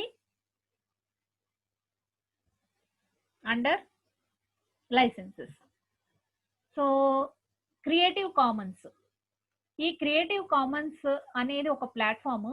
ఈ Creative Commons is a non profit organization that aims to promote better identification, negotiation and reuse of the content for the purpose of creativity and innovation. So మీకు ఏవైనా videos కానీ emojis కానీ లేదంటే like images కానీ మీరు తీసుకోవాలి అని అనుకున్నప్పుడు మీరు కంటెంట్ క్రియేట్ చేసేటప్పుడు క్రియేటివ్ కామన్స్ నుంచి కనుక మీరు తీసుకుంటే it is safe for you. So the CC licenses have been designed to offer a flexible and straightforward tool for people who value access to and use of their work over monetary incentives, so while still maintaining some copyrights. So these are the 6 types: CC by SA, CC by ND, CC by NC, CC by NC, CC by NC SA. వీటన్నిటి గురించి కూడా ఈ licences వీటన్నిటి గురించి కూడా in detail గా చూద్దాం. So types of CC licences and conditions. ఈ క్రియేటివ్ కామన్స్ కండిషన్స్ ఏముంటాయి? సిసి బై అంటే ఆ సిసి బై అని ఉన్నదాన్ని మీరు యూజ్ చేసుకోవచ్చు, కానీ you have to attribute. Attribute అంటే నేను ఈ ఫలానా సోర్స్ నుంచి దీన్ని వాడుకున్నాను అని డిక్లేర్ చేయడం. CC BY SA share alike, దీన్ని షేర్ చేసుకోవచ్చు. CC BY NC non commercial purpose కి వాడుకోవచ్చు. CC BY NCSA non derivative. ఈ లాస్ట్ రెండు వచ్చేసి CC BY ND, CC BY NC and ND. వీటి గురించి డీటెయిల్ గా చూద్దాం. So coming to CC BY అనేది చూస్తే, ఈ license lets others to distribute, remix, tweak, build upon your work even commercially as long as they credit you for the original creation. So ఇప్పుడు నేను ఎలాగైతే ఈ కంటెంట్ ని నేను సిఐఈటి ఎన్సిఈఆర్టీ వాళ్ళు డెవలప్ చేసిన పవర్ పాయింట్ ప్రెజెంటేషన్ ని వాడుతున్నాను అని మీతో చెప్పాను, అలా మనం అట్రిబ్యూట్ చెయ్యాలి. సిసి బై అని ఉంటే కంపల్సరీగా we have to attribute. This is the most accommodating of licenses offered. So ఇలా చెప్పడం వల్ల నష్టం ఏం లేదు. It's readily available and it is like time saving and the content has no drains. So ఒక హయ్యర్ లెవెల్ అథారిటీస్ క్రియేట్ చేశారు content అని అంటే ఏవేవి పాయింట్స్ ఉండాలి, ఏవేవి అవసరం లేదు, అందులో ఏమన్నా చెప్పకుండా వదిలేసిన పాయింట్స్ అంటూ ఉండవు. Because it has been created by an specified authority. Next, it is recommended for maximum dissemination and use of licensed materials. ఇలాంటివి అంటే జనరల్ గా మనకి అవైలబుల్ ఓపెన్ ఎడ్యుకేషన్ రిసోర్సెస్ ఏంటి, వాటిని ఎలా వాడుకోవాలి, వాటిని వాడుకోవడానికి ఉన్న లిమిటేషన్స్ ఏంటి, ఇవన్నీ తెలియాలి అని ఓపెన్ గా ఈ రిసోర్సెస్ ని ఉంచారనమాట. So attribution share alike, CC BY SA. Share alike అంటే ఏంటి?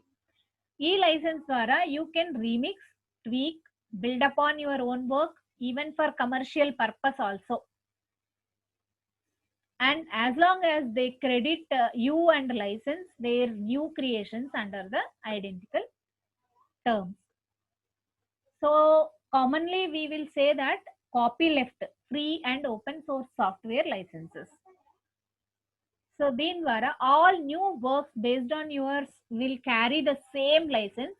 So any derivatives will also allow commercial use. So this is the license used by Wikipedia.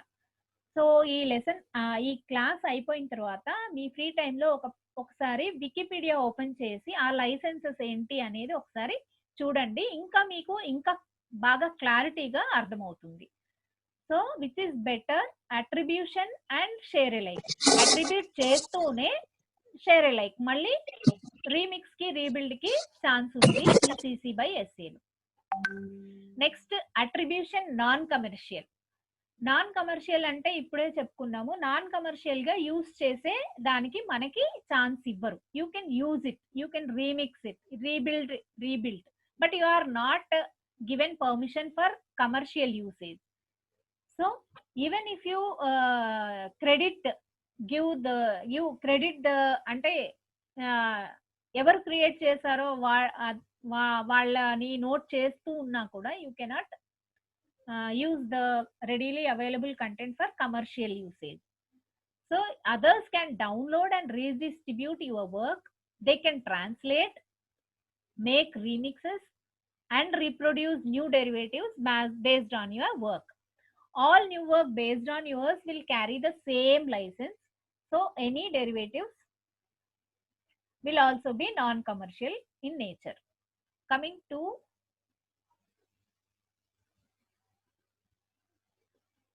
NC, CC by NC. This is a license lets others to remix, rebuild, and allow you for non-commercial use. And new works must also acknowledge you and be on commercial. They don't have to license their derivatives works in the same terms. Next, coming to CC by ND. This license allow for redistribution, commercial and non-commercial, as long as it is passed along unchanged in whole with credit to you. మొత్తము ఏమి change చేయకుండా as it is గా వాడుకోవచ్చు. వాడుకొని ఎవరు create చేశారో వాళ్ళకి credit ఇవ్వడం. CC BY ND. CC BY NCND. This license is most restrictive. ఉన్న అన్నిట్లోకి కూడా మోస్ట్ రిస్ట్రిక్టివ్. ఇది ఎందుకు రిస్ట్రిక్టివ్ అని అంటున్నానంటే it only allows others to download the work, share them with others as long as they credit you, but they can't change them in any way or use them commercially. So this is the most restricted we can call.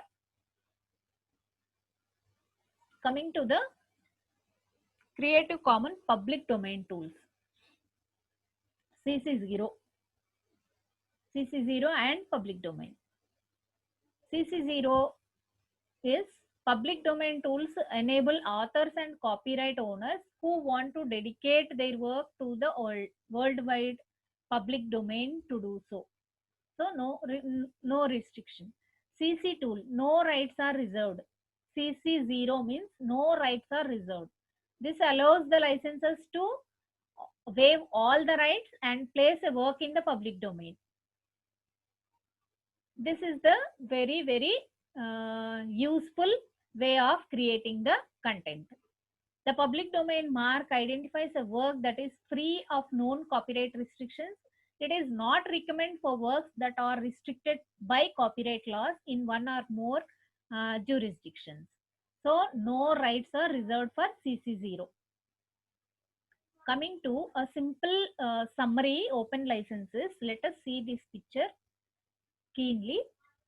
So that green color lo meer చూస్తున్నారు public domain CC by SA, CC by NC, CC by NC SA. These are all comes under OERs, and the red color one last two CC by ND, CC by NC ND.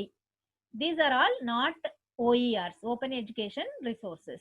These will have no freedom, least freedom, and the highest freedom you can see the here open for public domain. So whenever you are using any content for your own classroom, you should be able to identify which content you are using in your classroom. Is it restricted or is it open? Is it allows me to remix and redistribute? ఇవన్నీ తెలిసి ఉండాలి. So once again, open licenses, most open is the public domain and most restricted one are least open. We will call it as least open, CC by NC and D. So resources మీరు ఎప్పుడైనా use చేసేటప్పుడు class రూమ్లో ఈ restrictions మైండ్లో పెట్టుకోవాలి. Next, why to use creative commons licenses. ఎందుకు use చేయాలి creative common licenses అని అంటే 3 aspects: legal code, common code, digital code. Legal code is nothing but expensive legal languages tested in several cases. ఇది 3 layers లో ఉంటుంది license లోగోలో. So common code, simple icon based approach to explain what you can do and what you can't. ఈ commons code లో మీరు ఏం చేయొచ్చు, ఆ రిసోర్స్ ని మీరు ఏం చేయొచ్చు, రీడిస్ట్రిబ్యూట్ చేయొచ్చా, ఓపెన్ గా కంటెంట్ డెవలప్ చేయొచ్చా, ఆల్రెడీ ఉన్నదాన్ని మాడిఫై చేయొచ్చా, ఇవన్నీ కూడా దీనిలో తెలుస్తాయి. Next, machine readable digital code. ఈ డిజిటల్ కోడ్ వల్ల ఏం తెలుస్తుందంటే సర్చ్ ఇంజిన్స్ లో సర్చ్ చేసినప్పుడు you can locate through the CC right expression language. ఈ machine readable language, this last blue color one. So these are the 3 layers of the license. CC license chooser. ఈ licence ని మనం ఎలా చూస్ చేసుకోవాలి? Step 1, choose the license feature. First feature we have to check for is allow adaptations of your work to be shared. నువ్వు create చేసిన content are you ready to share with others, and they have given permissions to adaptations, modifications. And step 2 is choose license feature. Which license? And the third one is, select the license and copy the code to use. మీరు create చేసిన తర్వాత ఆ కోడ్ని మీరు develop చేసిన content పైన use చేసుకోవచ్చు. దాన్ని బట్టి తెలుస్తుంది whether it is open or. Now coming to CC 4.0, let us see. This is international content. Once again, so what is new in CC 4.0? It is a global license, rights outside the scope of the copyright, common sense attribution will be there, enabling more anonymity when desired, 30 days window to correct license violations, and increased readability, clarity about adaptations. So Creative Commons, when you are using any resources, you have to search using Creative Commons. So ఈ చిన్నది ఒక check box మనం కనుక అర్థం చేసుకున్నట్టయితే it's very easy. See public domain green colour లో ఉన్నటువంటి check marks అన్ని చూస్తే ఈ లైసెన్సెస్ ఉన్నాయి అన్నిటిని కూడా మనం రీమిక్స్, రీయూజ్, రీడిస్ట్రిబ్యూట్ ఈ 5 Rs ద్వారా మనం ఈ కంటెంట్ ని యూజ్ చేసుకోవచ్చు. Non commercial purpose and some commercial purpose also. Now movie remixing and how do we acknowledge. Remixing చేసినప్పుడు టైటిల్ ఎక్కడి నుంచి, ఏ టైటిల్లో నుంచి తీసుకున్నారు, ఆథర్ ఎవరు, ఆ సోర్స్ మీరు ఎక్కడి నుంచి తీసుకున్నారు, ఆ సోర్స్ యొక్క లింక్ ని కూడా మీరు షేర్ చేయాల్సి ఉంటుంది. లైక్ ఇక్కడ ఒక మీకు యూట్యూబ్ ది లింక్ కనిపిస్తుంది కదా, like that you have to attribute, give attribution. So some game time for you. Is it first picture audio, second picture movie, third one is picture, and again last one is text.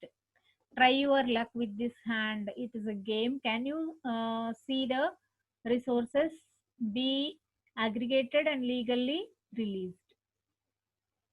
So ఇక్కడ ఉన్నటువంటి pictures ని బట్టి మీకు ఏమర్థమైందో ఒకసారి ఆలోచించండి. Next instructional content. ఈ instructional contents లో ఒకసారి రీక్యాప్ చేసుకుందాం. Describe the openness in open education resources, identify the various CC licences, ఏముంటాయి ఏంటి అని ఒకసారి చూసుకోవడం జరిగింది. అట్లాగే remix various Creative Commons and their licences to create legal derivative work, create an OER and redistribute it under the appropriate licenses.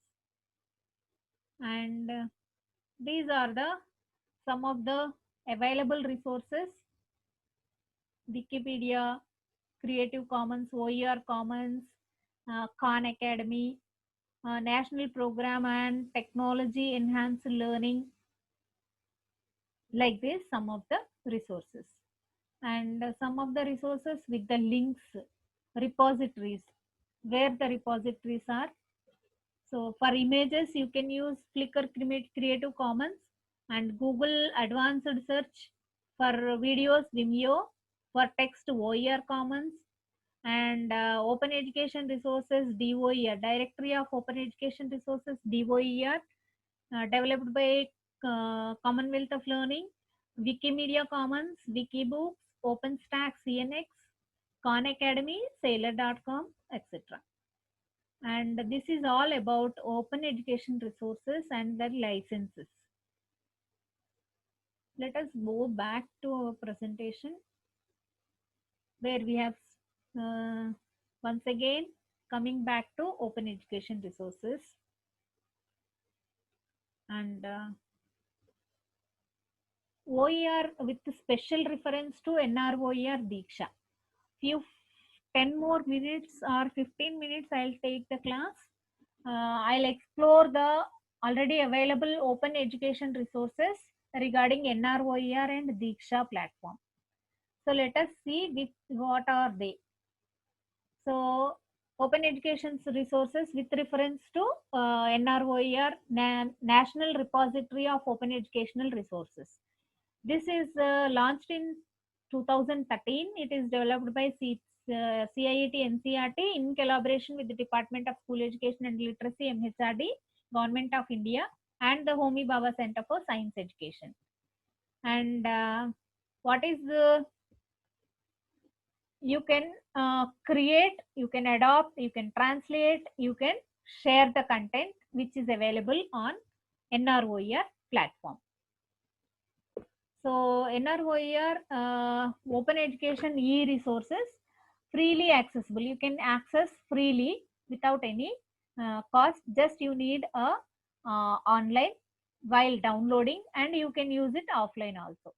And what is the use? Facilitation. దీని వల్ల ఏంటి యూజ్? టీచింగ్ లెర్నింగ్ లోను use చేసుకోవచ్చు, assessment and research, adaptation and sharing లో NROER resources ని మీరు use చేసుకోవచ్చు. So what is the major aim of NROER? NROER major aim is digitalization of the content.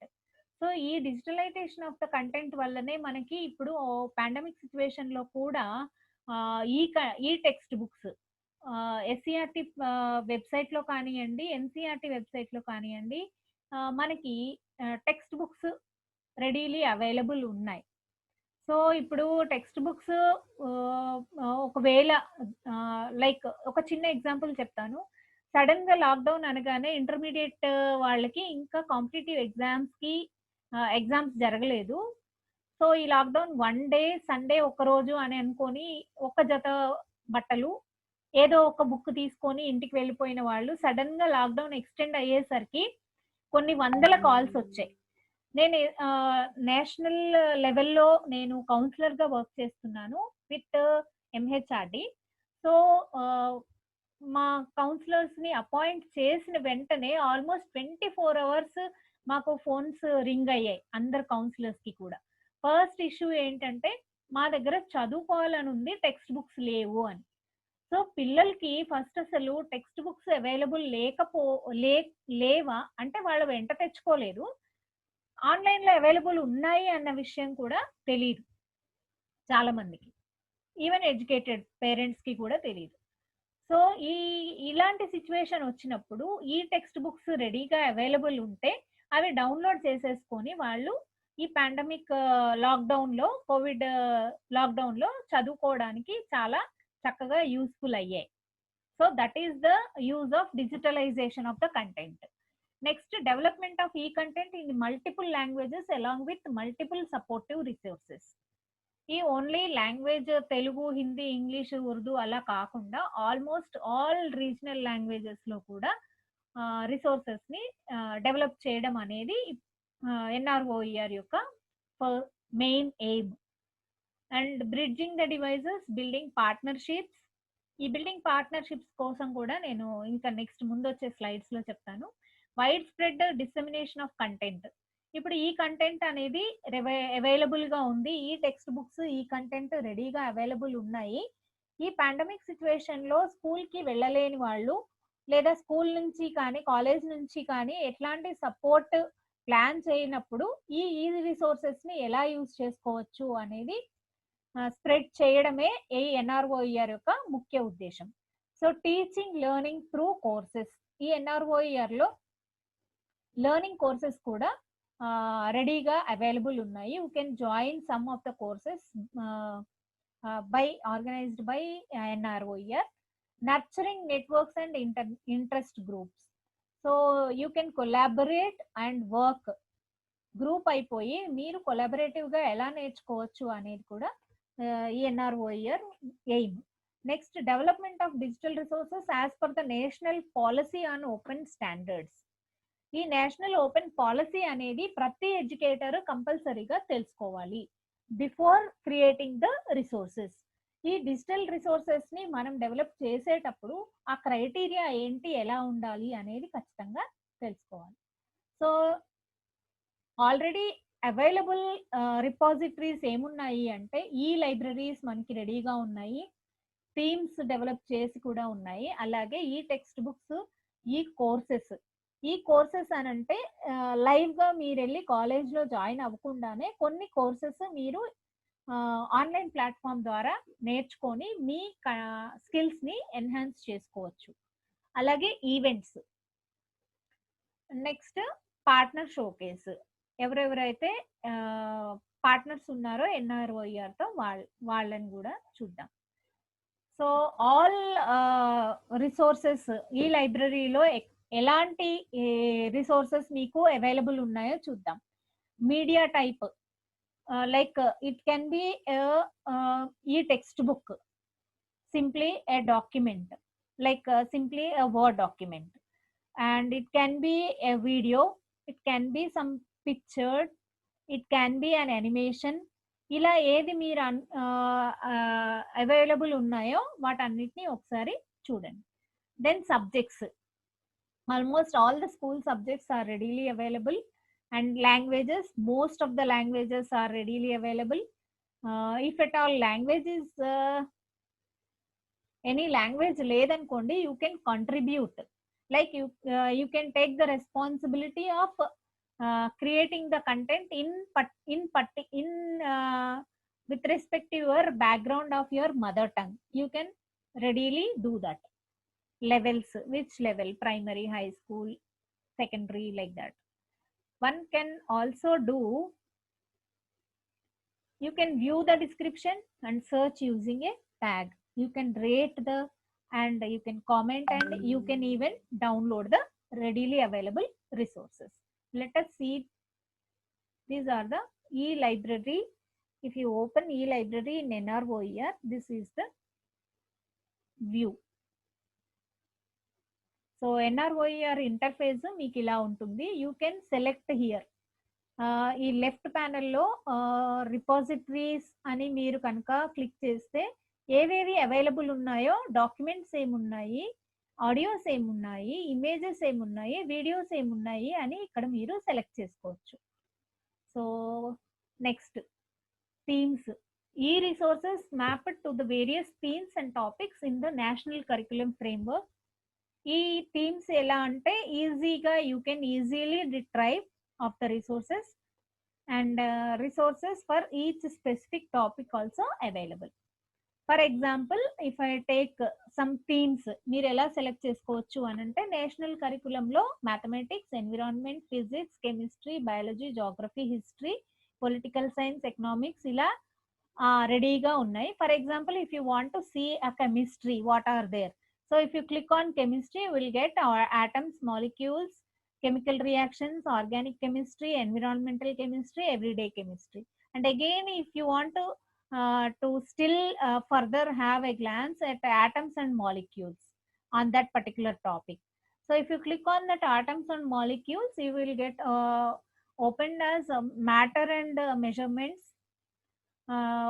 periodic classification, chemical bonding, molecular structure, solid state solutions. ఇలా మీకు in detailed గా themes ఉంటాయి. ప్రతి subject కి themes ఉంటాయి. So metadata. Coming to metadata is nothing but data about data. So data about data ఏంటి అని అంటే, మీకు ఈ సెషన్ ఎండింగ్ లో ఒక గూగుల్ ఫామ్ మీకు షేర్ చేస్తాము. ఆ గూగుల్ ఫామ్ లో మీరు మీ కాంటాక్ట్ ఇన్ఫర్మేషన్ తో పాటు మీ ఫీడ్బ్యాక్ కూడా ఇస్తారు. సో మీరు ఇచ్చినప్పుడు అదంతా ఒక దగ్గర ఒక ప్లేస్ లో స్టోర్ అవుతుంది. మీరు ఇచ్చిన డేటా ఒక ప్లేస్ లో ఎక్కడైతే స్టోర్ అవుతుందో, ఒక సర్వర్ లో కానివ్వండి, నా లైక్ గూగుల్ డ్రైవ్ లో నేను క్రియేట్ చేశాను కాబట్టి నా గూగుల్ డ్రైవ్ లో సేవ్ అవుతుంది. సో దట్ డేటా, ఆ డేటా మీరు ఇచ్చిన డేటాని నేను డేటాని కంపైల్ చేస్తే డేటా అబౌట్ ద డేటా, ఆ డేటా గురించి నేను మాట్లాడితే అది data about the data. Then మెటాడేటాలో ఏమేమి ఉంటాయి అని అంటే, title, subject, class, description, tags. Tags లో you have to related to the resource, దేనికోసం ఈ రిసోర్స్ క్రియేట్ చేసింది అనేది క్రియేట్ చేస్తాం. This is called metadata. Then ఈ books, find text books of NCERT and other states. Even మన SCERT కూడా online లో రెడీగా అవైలబుల్ ఉంది. బట్ డైట్ టెక్స్ట్ బుక్స్, ఈ టెక్స్ట్ బుక్స్ లాగా ఎక్కడ అవైలబుల్ ఉన్నాయో నాకు తెలియదు. If you know, please let me know. And ఆ లింక్ ఎవరికైనా తెలిస్తే మీ గ్రూప్స్ లో షేర్ చేసుకోండి. సో దట్ ఇఫ్ ఎవరైనా ఇలాగే సడన్ గా బుక్స్ లేకుండా వాళ్ళ ప్లేస్ కి రిటర్న్ బ్యాక్ వెళ్ళిన వాళ్ళు, మా బుక్స్ లేకుండా ఎవరైతే ఉన్నారో వాళ్ళకి యూస్ఫుల్ అవుతుంది. Next, you can download the complete book or individual chapters. ఇందులో ఏంటంటే ఈ బుక్స్ లో మనకి చాప్టర్ వైజ్ గా రెడీగా అవైలబుల్ ఉంటాయి. సో ఫస్ట్ చాప్టర్ నేను చదివిన తర్వాత అంటే 30 ల్యాప్టాప్ లో కానీ ఎనీ డివైస్ లో మీరు స్పేస్ రిస్ట్రిక్షన్ ఏమైనా ఉంటే 1 by 1 చాప్టర్ డౌన్లోడ్ చేసుకుని ఆ చాప్టర్ చదవగానే డిలీట్ చేసి నెక్స్ట్ చాప్టర్ డౌన్లోడ్ చేసుకోవచ్చు. ఈ విధంగా యూజ్ చేసుకోవచ్చు. సో అండ్ ఇంకా ఏమి మీకు అవైలబుల్ ఉంటాయి అని అంటే, journals, magazines related to education or readily available. Next, these are how to select e-books. See, you have to You will have, even you search for ebooks, you will get these in NROER.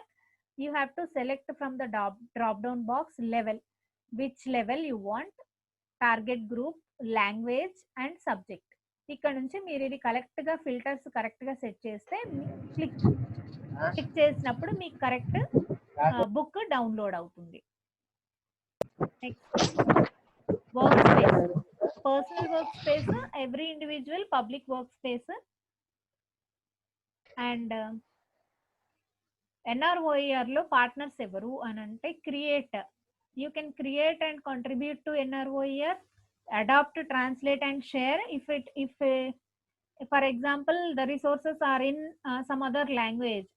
If you want a specific topic in Telugu or in Urdu, you can readily translate and you can share among yourselves, and you can organize the courses and events, and you can disseminate online or offline. Once you download, it can be used as offline also.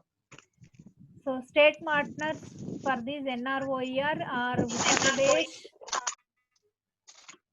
Udaipur. These are all the partners. And institutional partners, IT for Change, Azim Premji University, National Council of Education and Educational Research and Training, NCERT, then Vigyan Prasar, Center for Cultural Resources and Training, Central Institute of Educational Technology, CIET. These are the partners. Individual partners కూడా NROER ఉన్నారు. అందులో major గా చెప్పుకోవాల్సింది Arvind Gupta.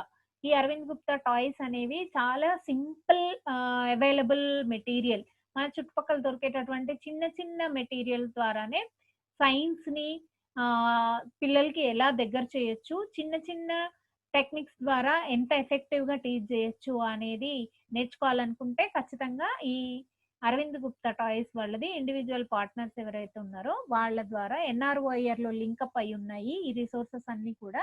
So you can explore these content. So whenever you are thinking of creating the resources, first you have to go through which type of resources are available.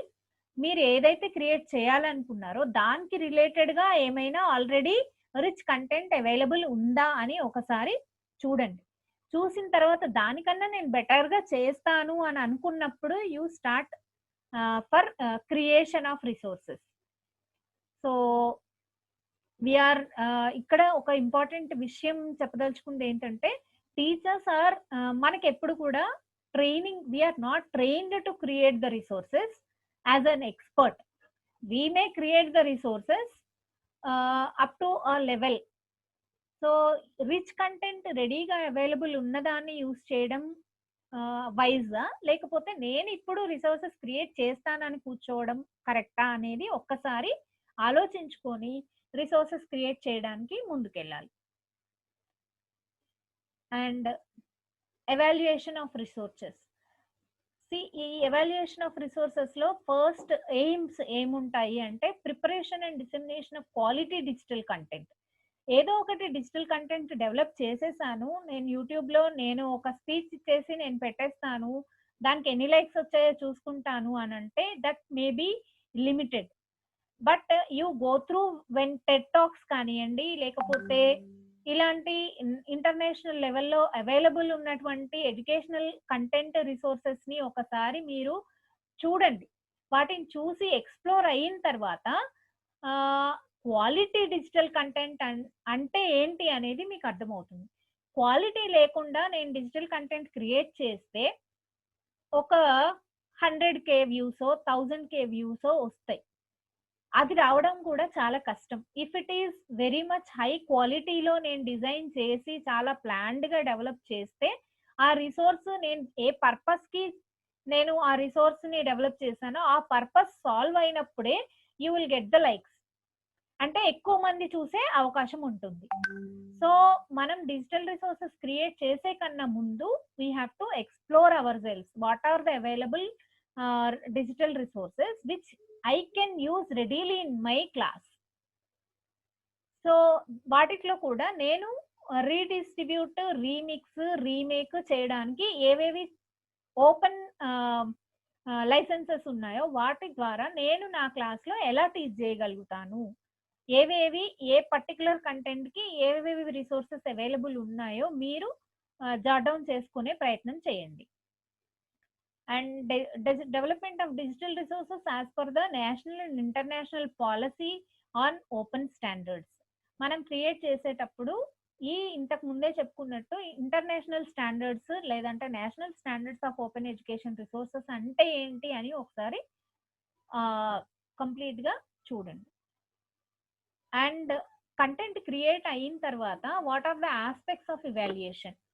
ఈ కంటెంట్లో మనం create చేసిన కంటెంట్ని ఎవాల్యుయేట్ చేయాలి అని అంటే వాటికి క్రైటీరియా ఏంటి అంటే మనం తీసుకున్న కంటెంట్ కరెక్ట్ కంటెంట్ మనం డెలివర్ చేస్తున్నామా. For example I have to introduce 2-digit addition. నేను 2-digit అడిషన్ అని నేను కాన్సెప్ట్ పెట్టుకొని నేను మర్చిపోయి దాంట్లో 3 digits ఇవ్వడము, లేదంటే నేను వితౌట్ క్యారీయింగ్ అని కాన్సెప్ట్ పెట్టుకొని దాంట్లో నేను విత్ క్యారీయింగ్ ఇవ్వడము, ఇలాంటివి చేయకూడదు అనమాట. సో కంటెంట్ నేను ఏది ప్రిపేర్ చేస్తున్నానో దాని మీద నాకు కంప్లీట్ ఐడియా ఉండాలి.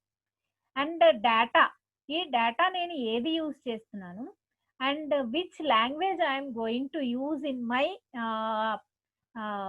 presentation, and how I am going to present my content, and what are the I am going to produce the content, what are the technical aspects I need to produce the content. ఇవన్నీ కూడా దృష్టిలో పెట్టుకోవాలి evaluation కోసం. Next, points to be taken care of when we're using a particular topic. In general గా మనం వేవరీగా లేకపోతే వేగ్గా వర్డ్స్ ని యూజ్ చేయలేము. Particularly subjects, for coming to the subjects, ఎక్కడ ఎలాంటి వర్డ్స్ యూజ్ చేయాలో అవి కరెక్ట్ గా వర్డ్స్ పెడగాజీ ఆండ్రోగాజీ కరెక్ట్ గా పడినప్పుడే అది అవతల వ్యక్తులకి అర్థమయ్యే ఛాన్స్ ఉంటుంది. నేను ఒక పదం వాడతాను, ఇది నా బ్యాక్గ్రౌండ్ లో నాకు తెలుసు. ఫర్ ఎగ్జాంపుల్ నేను ఒక ఎగ్జాంపుల్ ఇస్తాను. కలుపు లేదా ఎడిషన్ గురించి చెప్పేటప్పుడు పైన ఉన్న సంఖ్యని కిందున్న సంఖ్యని కలుపు అంటే, ఒకవేళ కలపడం అనే దానికి వివిధ బ్యాక్గ్రౌండ్స్ లో వివిధ అర్థాలు ఉన్నప్పుడు మనం చిన్నపిల్లల్ని దృష్టిలో పెట్టుకుని చాలా ఖచ్చితంగా వర్డ్స్ ని యూజ్ చేయాలి. కలుపు అంటే అడిషన్, కూడిక లేదంటే కలపడం, ఒక దగ్గర చేసి చెప్పడము, టోటల్ చేసి చెప్పడము అనే కాన్సెప్ట్ వాళ్ళకి వాళ్ళ బ్యాక్గ్రౌండ్ లో కనుక ఆ వర్డ్స్ యూజ్ చేయకపోతే, ఈ కలుపు అని ఇంత సింపుల్ గా నేను చెప్తున్నా వీడికి అర్థం కావట్లేదు అని మనం బుర్రబద్దలు కొట్టుకోవాల్సి వస్తుంది, కానీ వాళ్ళకి రీచ్ అవ్వదు అనమాట. So pedagogy is more and more important. ఎలాంటి వర్డ్స్ యూజ్ చేస్తున్నాము, ఎలాంటి కంటెంట్ యూజ్ చేస్తున్నాము, ఆ కంటెంట్ కి కరెక్ట్ వర్డ్స్ ఎలా వేయాలి. అండ్ డెమోగ్రఫీ, ఇంతకు ముందే చెప్పుకున్నట్టు పిల్లల యొక్క బ్యాక్గ్రౌండ్ లో కొన్ని వర్డ్స్ యూజ్ చేస్తారు, కొన్ని వర్డ్స్ యూజ్ చేయరు. కొన్నిసార్లు మనం చూస్తాం కొన్ని పదాలు అసలు మనకు తెలియని ఉంటాయి. విలేజ్ బ్యాక్గ్రౌండ్స్ కి వెళ్ళినప్పుడు మనకు తెలియని బ్యాక్గ్రౌండ్స్ కూడా ఉంటాయి. సో ఇవన్నిటిని కూడా దృష్టిలో పెట్టుకోవాలి. అలాగే constitutional values, scientific temper, national concerns like gender issues, class, caste, ఒక పర్టికులర్ క్లాస్ని కానివ్వండి, క్యాస్ట్ని కానివ్వండి, మనం తెలిసి తెలియకుండా అబ్యూజివ్ గా మనం మాట్లాడిన దాంట్లో డెలివర్ చేసిన కంటెంట్ లో ఉండకుండా చూసుకోవాలి. And religious and cultural values కి కూడా ఇంపార్టెన్స్ ఇవ్వాలి. And values, peace oriented values కి కూడా మనం ఇంపార్టెన్స్ ఇవ్వాలి మనం కంటెంట్ క్రియేట్ చేసేటప్పుడు. And environmental issues and concepts of specially abled concerns, ముందే చెప్పుకున్నట్టు ఒక రిటర్న్ చార్ట్ ఎలా అయితే విజువల్లీ డిజేబుల్డ్ కి ఉపయోగపడదో, అలాంటి సందర్భంలో నేను ఎలాంటి రిసోర్స్ ని ఆ పర్టికులర్ స్టూడెంట్ కి యూజ్ చేయాలి, ఎలా క్రియేట్ చేయాలి, ఇలాంటివన్నీ కూడా తెలుసుకోవాలి. అట్లాగే shareable content object referral model, కామ్ అంటాం దీన్ని. సో వీటన్నిటిని కూడా గుర్తుపెట్టుకోవాలి. Next process of evaluation of ఈ content review process in NROER. ఎన్ఆర్ఓఈఆర్కి ఒకవేళ మీరు కంట్రిబ్యూట్ చేయాలి అని అనుకుంటే ఫస్ట్ లెవెల్లో ఇన్ హౌస్ రివ్యూ జరుగుతుంది. నెక్స్ట్ ఇన్ హౌస్ రివ్యూ ఒకవేళ మీరు కంటెంట్ క్రియేట్ చేసిన తర్వాత ఇన్ హౌస్ కంటెంట్ రివ్యూలో మీది పాస్ అవుతే it will go to third party review. ఈ థర్డ్ పార్టీ రివ్యూలో ఏంటంటే వర్కింగ్ పార్ట్నర్స్ విత్ ఎన్ఆర్ఓఈఆర్ ఉన్న వాళ్ళు మనం క్రియేట్ చేసిన కంటెంట్ ని వాళ్ళు అనలైజ్ చేస్తారు, how far it is useful అనేది. Then it will be approved by NROER. So level 2లో comments and ratings on NROER వస్తుంది. నెక్స్ట్ ఈ కంటెంట్ ఎవాల్యుయేషన్ లో మీ ఇంటర్ఫేస్ ఇలా ఉంటుంది. http www.ciet.nic.in అనేది కనుక మీరు బ్రౌజర్లో మీరు టైప్ చేస్తే మీకు ఇలాంటి పేజ్ ఓపెన్ అవుతుంది. So this here you can see various contents available. So this is e-content from ciet.nic.in and e-content evaluation and e-content evaluation form. So if you మీరు ఏదైనా క్రియేట్ చేశారనుకోండి, ఈ ప్లాట్ఫామ్ ద్వారా మీరు మీ కంటెంట్ని మీ మొత్తం పర్టికులర్స్ ఇస్తూ దీన్ని అప్లోడ్ చేస్తారు. ఇక్కడ అప్లోడ్ చేసినప్పుడు దాని మీద రివ్యూ జరుగుతుంది, first page second page. So మీకు ఆల్రెడీ అవైలబుల్ ఉన్న రిసోర్సెస్ గురించి ఏ వెబ్సైట్లో క్లియర్గా ఇన్ఫర్మేషన్ దొరుకుతుంది అని అంటే http://nroer.gov.in. సో మీకేమైనా ఈ రిసోర్సెస్ అన్నిటినీ కూడా ఎక్స్ప్లోర్ చేయడానికి చాలా టైం పడుతుంది. Take your own time. Explore చేసిన తర్వాత మీకు ఏమైనా డౌట్స్ ఉన్నట్లయితే nroer.ciet@gmail.com వాళ్ళకి మెయిల్ చేయొచ్చు, లేదంటే admin.nroer@ciet.nic.in కి కూడా మీరు మెయిల్ చేసి మీ క్వరీస్ అన్ని తెలుసుకోవచ్చు. Coming to the Diksha platform. Diksha is nothing but digital infrastructure for knowledge sharing. So Diksha app kuda undi. You can directly download the app and you can access the content.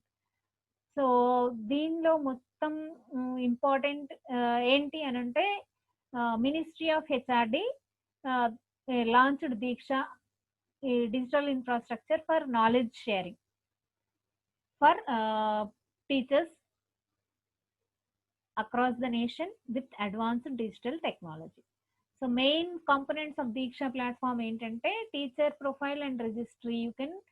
You can register with your name if you are a teacher, and you can create a state level Diksha user profiles, and like your institutional level also you can create the Diksha user profiles. Next, teaching and learning content. Curriculum linked resources for teachers and students in an interactive and engaging format readyగా available ఉన్నాయి. Then tools and platforms for creating and uploading the content also readily available. And teacher professional development కోసం కూడా ఇందులో chance ఉంటుంది ఈ Diksha platform. So main components leadership development, how to improve your schools. This is particularly for in-service teachers. రేపొద్దున మీరు కూడా job వచ్చిన తర్వాత you will also heading some schools and you need some leadership skills also. And coming to resources assessment, resources for tools and students for school level assessment tools కూడా ఇక్కడ ఉన్నాయి. So innovations and innovative pedagogy. ఈ innovative practices, best practices ground లెవెల్లో teachers ఎవరైతే కొన్ని practices వల్ల చిల్డ్రన్స్లో improvement జరిగిందో, understanding and application skill oriented ఇలాంటివన్నీ కూడా యాక్టివిటీ బేస్డ్ లెర్నింగ్ ఇన్కార్పొరేట్ చేస్తూ డెవలప్ చేశారో వాళ్ళ క్లాస్ రూమ్ని they will share here అన్నమాట their innovative pedagogy practices, classroom practices లో ఏం చేశారు అనేది ఇక్కడ ఎక్స్పోజ్ అవ్వచ్చు. So getting shared with Diksha, this is portal can B accessed through diksha.gov.in అనే పోర్టల్ ద్వారా మీరు ఎక్స్ప్లోర్ అవ్వచ్చు. Then click on the button explore the content. ఈ ఎక్స్ప్లోర్ ద కంటెంట్ అనే బటన్ మీరు ప్రెస్ చేసినప్పుడు మీకు ఇలా ఓపెన్ అవుతుంది. ఈ ఓపెన్ అయినప్పుడు ఫాలోయింగ్ స్క్రీన్, ఈ స్క్రీన్ వస్తుంది. ఈ స్క్రీన్ లో స్టేట్ అండ్ డిస్ట్రిక్ట్ మీరు సెలెక్ట్ చేసుకోవాలి. సెలెక్ట్ చేసుకొని సబ్మిట్ బటన్ కొట్టాలి, విచ్ స్టేట్ విచ్ డిస్ట్రిక్ట్ అనేసి యూజ్ చేసినప్పుడు దీక్ష ప్లాట్ఫామ్ ని, రిసోర్సెస్ ని. ఇవి మీరు అనుకోవచ్చు ఇప్పుడు దీక్ష ప్లాట్ఫామ్ లో కానివ్వండి లేదా NROIR లో కానివ్వండి కంటెంట్స్ రెడీగా ఉన్నాయన్నీ కూడా NCERT టెక్స్ట్ బుక్స్ కి రిలేటెడ్ గా ఉండొచ్చు అని మీరు అనుకోవచ్చు. But any text book like SCERT కానివ్వండి NCERT కానివ్వండి, learning outcomes will be the same and content will be almost same. More examples and way of explanation may be different, so it can be readily useful for our scenario also. So మీరు select చేసుకున్న తర్వాత ఇలాంటి screen appear అవుతుంది. దీంట్లో you have to again type which language, you have to select which language and you have to select here English medium, Hindi medium, like you have to select here. Whether it is CBSE or state, whatever, you have to select from the drop down option. And after selecting any book, you have to click on the book and just you can download. So table of content ila untundi. For example, if I click on mathematics textbook for class 10, it will appear like this. So if you want only specific topic like constructions, triangles, quadratic equations, మీకు ఏది అనుకుంటే దాని మీద click చేసి next page కి వెళ్ళొచ్చు. You have videos also readily available. You can play the video and learn. Click on the next button below to move to the next resource. So ఇలా next ఈ వీడియో, ఇక్కడ ఉన్నటువంటి వీడియోని మీరు play చేసి చూసేసుకున్నారు. So you can go to previous and even you can go to the next video also. Then to view any other textbook or to go to the home page, just click on the Diksha logo given in the top left corner. ikkada Diksha logo kanipistundi. ee Diksha logo meeda meeru click cheste you will go to the home page. This is the Diksha logo. So after going home page, you can select whichever subject, whichever class you can select. And getting started with mobile app. మీరు download చేసుకుంటే mobile app ఇలా ఉంటుంది, interface ఇలా ఉంటుంది. Next constitutional quiz announce చేశారు 14th April. చాలా మంది participate చేశారు. భారతరత్న డాక్టర్ బాబాసాహెబ్ భీమ్రావ్ అంబేద్కర్ బర్త్డే సందర్భంగా NCERT organised A quiz on constitutional quiz and it is made available for all the throughout the country whoever wish to participate in that quiz, and already it has been finished. Now coming to this session, I'm going back to my presentation.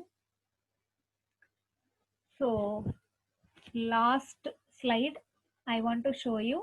This is already June and National Online Yoga Quiz Competition is going to be held as we are having a International Yoga Day. Date ఎవరికైనా గుర్తుంటే chat box లో రాయండి. So this is the end of my session.